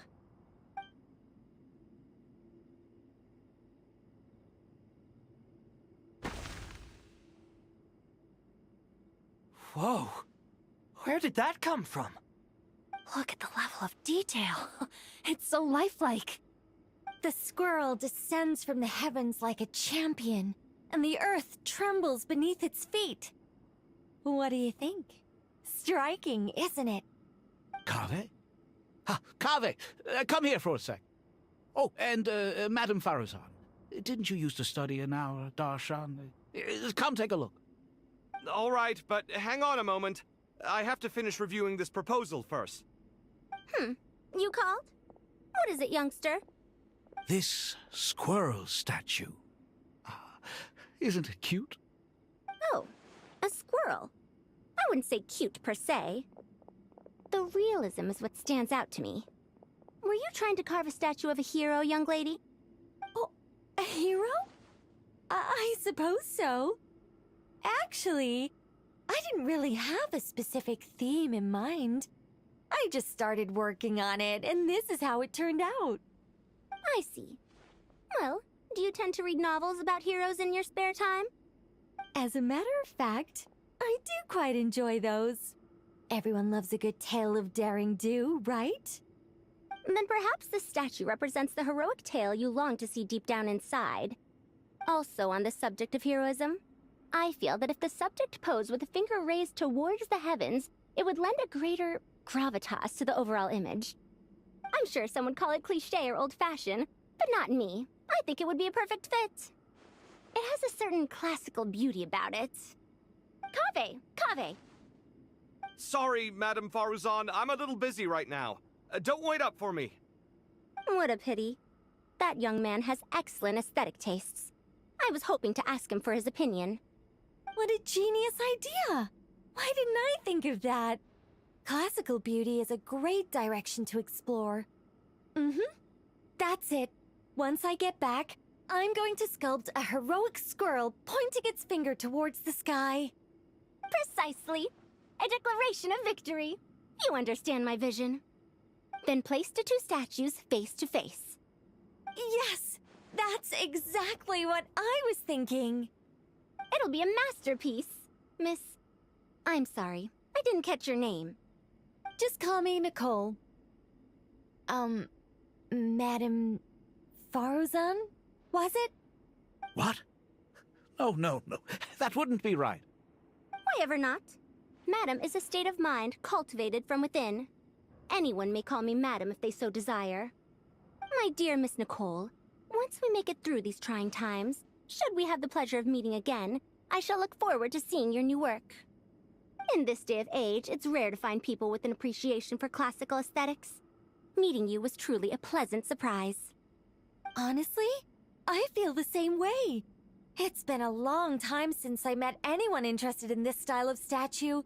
Clearly, they don't call you Madam for nothing. Also, I have to say, you're a very good judge of character. Because when I think about it, I really am someone who likes stories about heroes. That must be why I've quietly kept watch over generation after generation of them. Sorry, keeping watch over heroes? What exactly do you do for a living? Oh, never mind that. Let's not tell Madame Faruzan about Miss Nicole's true identity for now. Good idea. Let's limit the conversation to aesthetics.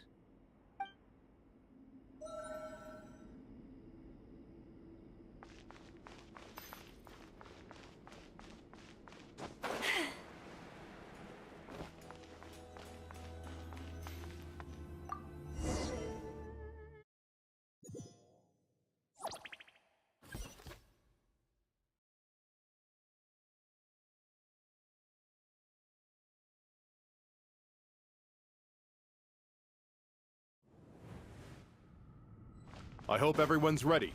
We'll be arriving at our destination very shortly.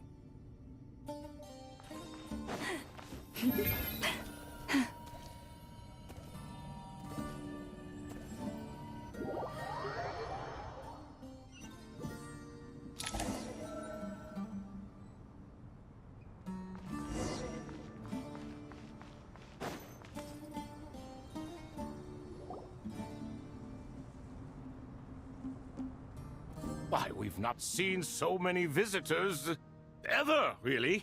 What is this place now, a tourist attraction? Ah, closer inspection reveals many familiar faces. To what do we dusty old fellows owe the honor? Surely you're not just here to chat.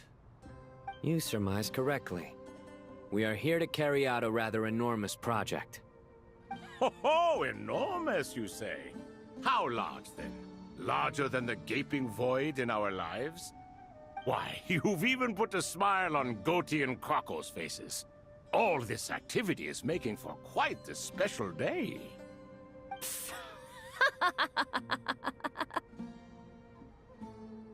I know that laugh.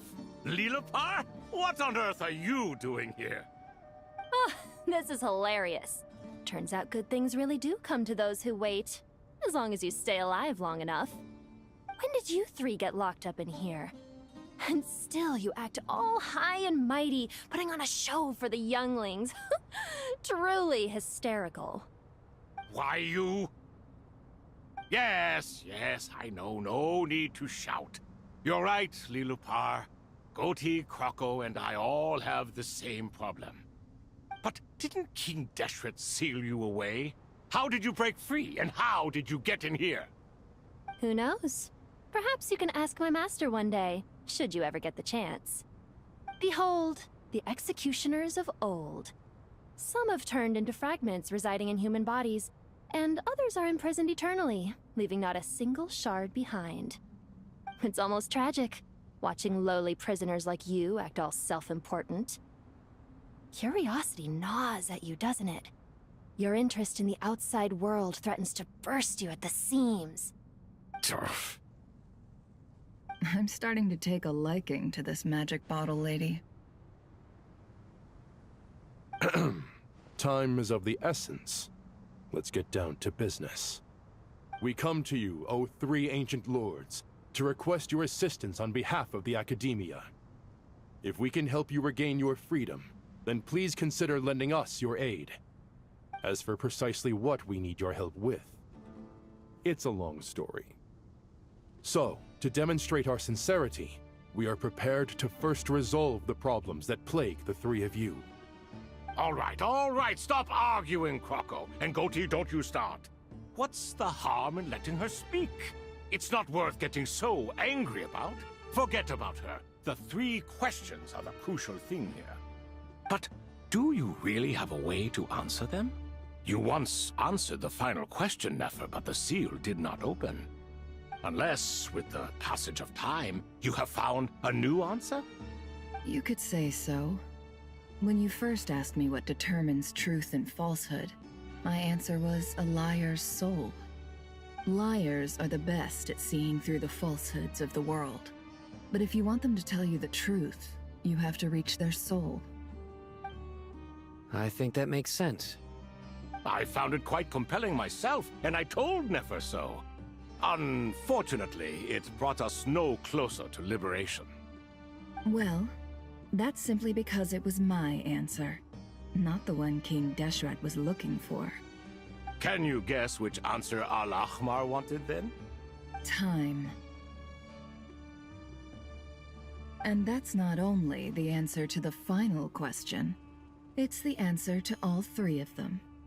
All things wax and wane with the passage of time. Love and hate eventually fade into nothing. Current affairs are always fraught with conflict and controversy. Only time can distinguish between right and wrong. You once described King Deshret as a proud man. I'd say that the prouder someone is, the more inclined they are to believe that only time is qualified to be their judge. Time. Well. Indeed. Perhaps in building Aru, our king was in fact attempting to reverse time, to bring love and hate, right and wrong, the rise and fall of all things back to their point of origin.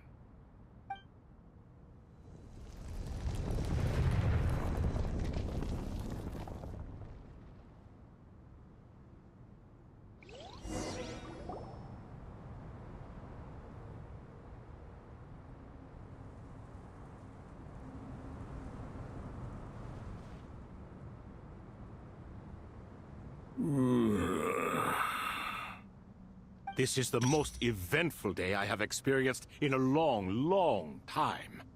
You have my sincere gratitude. Are those 3 of the 7 pillars? Turns out the statues were quite faithful to the source. You three seem to be in good spirits. Prison can help a person grow and learn to cherish what they have. Nevertheless, after everything you've done for me, I sincerely hope you never have to experience it for yourself. Hello, Nefer. It's good to see you, Thoth the Ibis King. Nice. Definitely puts my mind at ease, seeing you two getting along so well. Should we maybe introduce ourselves, or... Sure. I'm Sethos, the current leader of the Temple of Silence. This is General Mahamatra Sino, and this is the former Spantamot sage, Cyrus. But I'm guessing none of that means a whole lot to you. Everything is equally new to us, in truth. We've been gone from this mortal world for longer than you can imagine. Let's hold off on the introductions for now. We can always ask Nefer about you later. It'll give me something to talk about with my chosen disciple. You're like a helpless parrot. Gods and people of yore are not necessarily welcome in today's world. Self-awareness is one of my finest qualities. I thought I ought to share its fruits with you two. Is that so? Well, I think we'll take it in stride, just as we did with the 3 questions. Let's not forget, it was my persistence that won you both your freedom. Fair point. I have to applaud your persistence. And I must praise you for your wisdom. Now, state your wishes, young ones. I'm sorry? Why, your tremendous accomplishments deserve a reward, do they not? You must let us do something for you in return. General Mahamatra, what do you think? I won't beat around the bush. Sumeru is facing a crisis the likes of which have never been seen before. And we need your help. Every calamity throughout the ages has been connected to us in one way or another, whether we were its cause or consequence. Whatever is wrong with Irminsul, it severely affected the Dendro Archon. She fell into a coma, and is currently receiving treatment from the Dendro Dragon. The Dendro Dragon? I'm sorry, the Dendro Dragon is helping to heal the Dendro Archon? Not a pep, surely. Not vicious, cruel a pep who possesses no virtues aside from her basic instincts. Ah, good heavens. I shudder to think what could have caused Lesser Lord Kusanali to suffer such a plight. Still, why would the Dendro Dragon lend you her aid? She has always held nothing but contempt for the Archons. I suppose she and Kusanali must have some history. You can help us make history too. A smooth talker. Well said, lad. Currently, no one can connect to Irminsul. We hope that by opening up Aru and making some modifications to it, we can use its technology to our advantage. Unfortunately, Aru is an imperfect creation. King Deshret never managed to realize his full vision before his death. Much remains to be done if it is to be pitted against Irminsul itself. Besides, I hear your reasons, but to give Aru up over such would be... The archaeological records clearly indicate that although Aru's construction took a long time, it was not beyond human means to achieve. Modern technology should solve the efficiency issues. We have no choice but to go all in on this. This is by no means a threat. But the only reason we helped you escape from Aru was to gain the necessary leverage to negotiate with you. You asked us to state our wishes, and we have. Each one of us here needs your help, as do all the thousands of people living in Sumeru. They need you, and they need Aru. What do we think, my fellow old fogies? Shall we lend our support or not? Since you ask so nicely, naturally. Naturally what? Are you for or against? I simply mean we shall do what comes naturally. You claim that you wish to open Aru. Know you then that the golden slumber created by King Deshret is preserved within? We do. We understand the risks involved. In all likelihood, the mortal world will never again be able to replicate King Deshret's work. Never will there be another chance to come so close to creating a utopia. Knowing this, are you sure of your decision? We are sure. Before people can dream, they must first live. If your minds are made up, very well. We shall summon our erstwhile colleagues to discuss this further. Saint Shezepank, Saint Bennu, once you surrendered to silence and were buried with King Deshret. But now, we invoke the right to awaken you with our voices.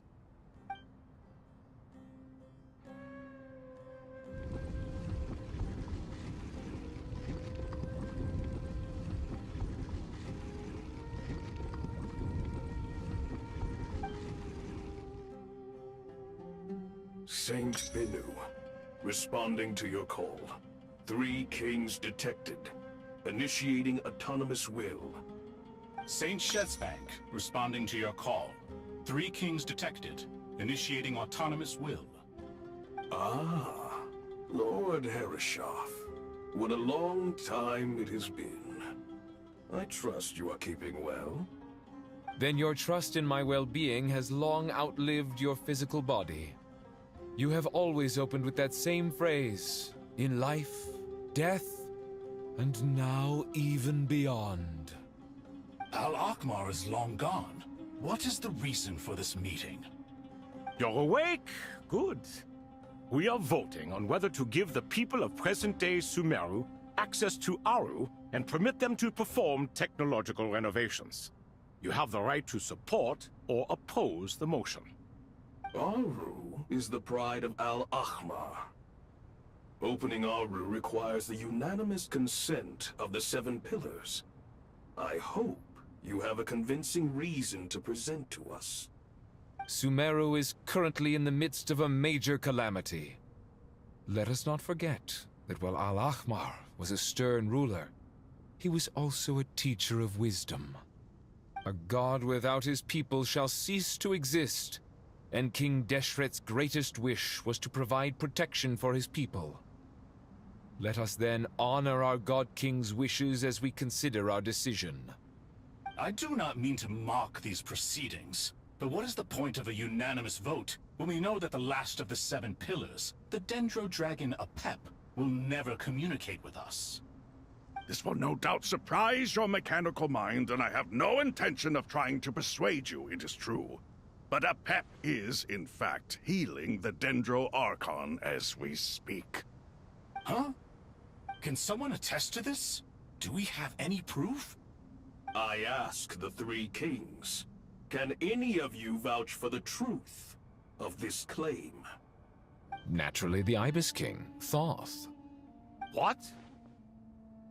It was Thoth's disciples who revealed the truth to us. We need not debate its veracity. Simply let Thoth bear accountability. That way the rest of us may have a clear conscience. Harishef, you diabolical fiend! I awakened our former colleagues for you, supported your opinion, and backed your decision. What sort of fiend would do that? I miss the days when Hermanubis was still around. At times like this, he would offer to take accountability. What are you trying to say? Is my word worth less to you than Hermanubis's? Hypocrite though you are, Lord Thoth, you are humorous in equal measure. How could we bear not to associate with a character such as you? I, Saint Shezpank, approve the Goat King's proposal. Since King Deshret is no more, we shall receive no reprimand for acting beyond our remit. Nevertheless, I sincerely hope that those before us understand the significance of what they intend to do.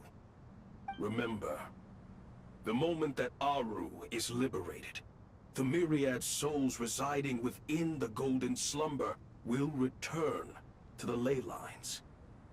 And once the ley lines flow again, these souls shall in turn be received by Irminsul. To take this step is to bring the perfect afterlife created by our king to a permanent end. We understand that well, and we have decided to proceed regardless.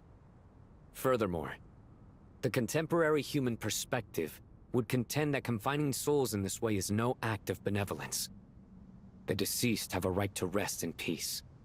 King Deshret's creation is clearly a place of rest and peace. It is just that many do not see it this way. But no matter. Saint Binu approves. Hermanubis' representative and the Dendro Dragon Apep made their choice ahead of time, while the Goat King, Ibis King, and Crocodile King have also granted permission to liberate Aru. By the grace of His Majesty, guided by his wisdom and will, let the gates of Aru be reopened.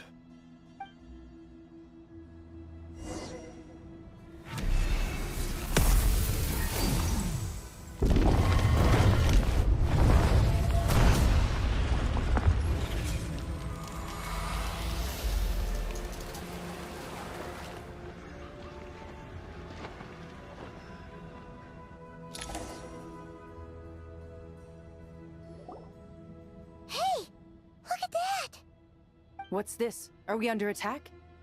No. Wait, it's...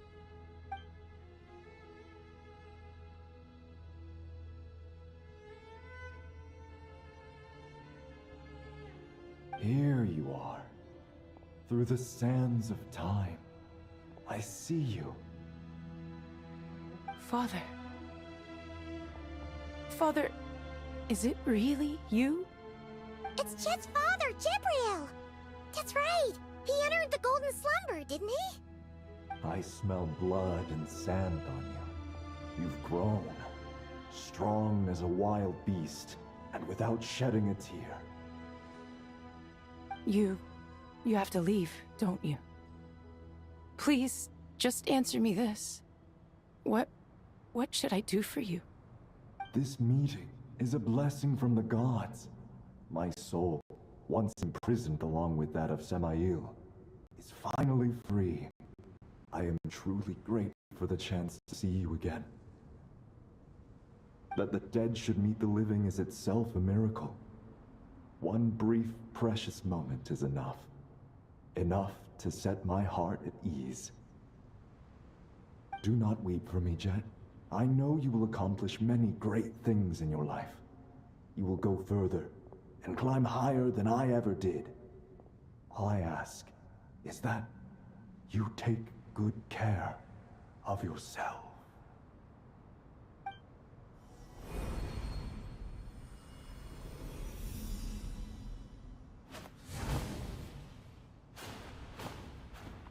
Father! Father! Father. Hey, Jet. Do you want something to eat? Maybe it'll help you feel better. I'm fine. Thanks, Paimon.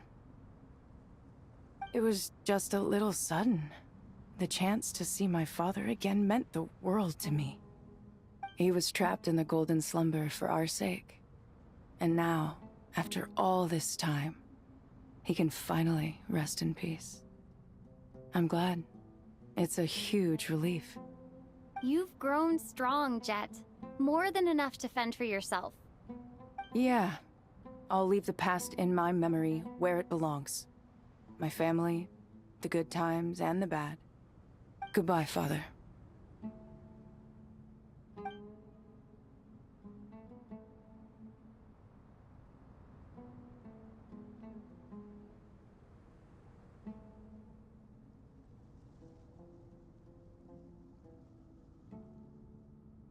Ah, me, what a touching reunion that was. It seems we did a good deed today.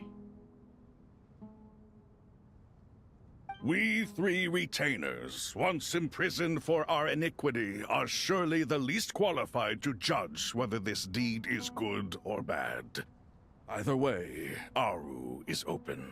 Now you have your opportunity, and with it, whatever trouble may ensue. Although Aru was created by a god, human craftsmanship was nevertheless required to build the gate that connects it to this world. Perhaps the relationship between gods and humanity follows a similar principle. As for your proposed renovations, we cannot determine which functions to keep or discard. Proceed as you see fit, but please entrust the task to your most accomplished scholars, or Bennu will be most displeased. It matters not. The Ibis King shall be accountable if any problems arise. Ibis, you chose to take on disciples, and so it follows that you must accept the risks of associating with humans. If I'd known you'd be like this, I would have locked all of you away in Aru, never to leave again for all eternity. All of us? What does this have to do with me? Vilify me no further. Scholars, since you have liberated Aru, allow me to present you with a gift. Using Aru's power, we shall install a defense mechanism at our king's mausoleum. You must be guarded even against Irminsul itself. This shall afford you some convenience. Unseen and unheard. From this moment forth, none may by sight or hearing perceive anything said or done within the mausoleum. Amazing. And all this is achieved just with the power of Aru? With technology from the heavens, the possibilities are endless. Just because King Deshret did not use it for this purpose does not mean that it cannot be done. So, marvel away. This is the reward you have earned. All right. Well, that resolves the issue of confidentiality. What about the technical side? Do we have the manpower? Why, yes. I've already contacted them. They'll be here soon.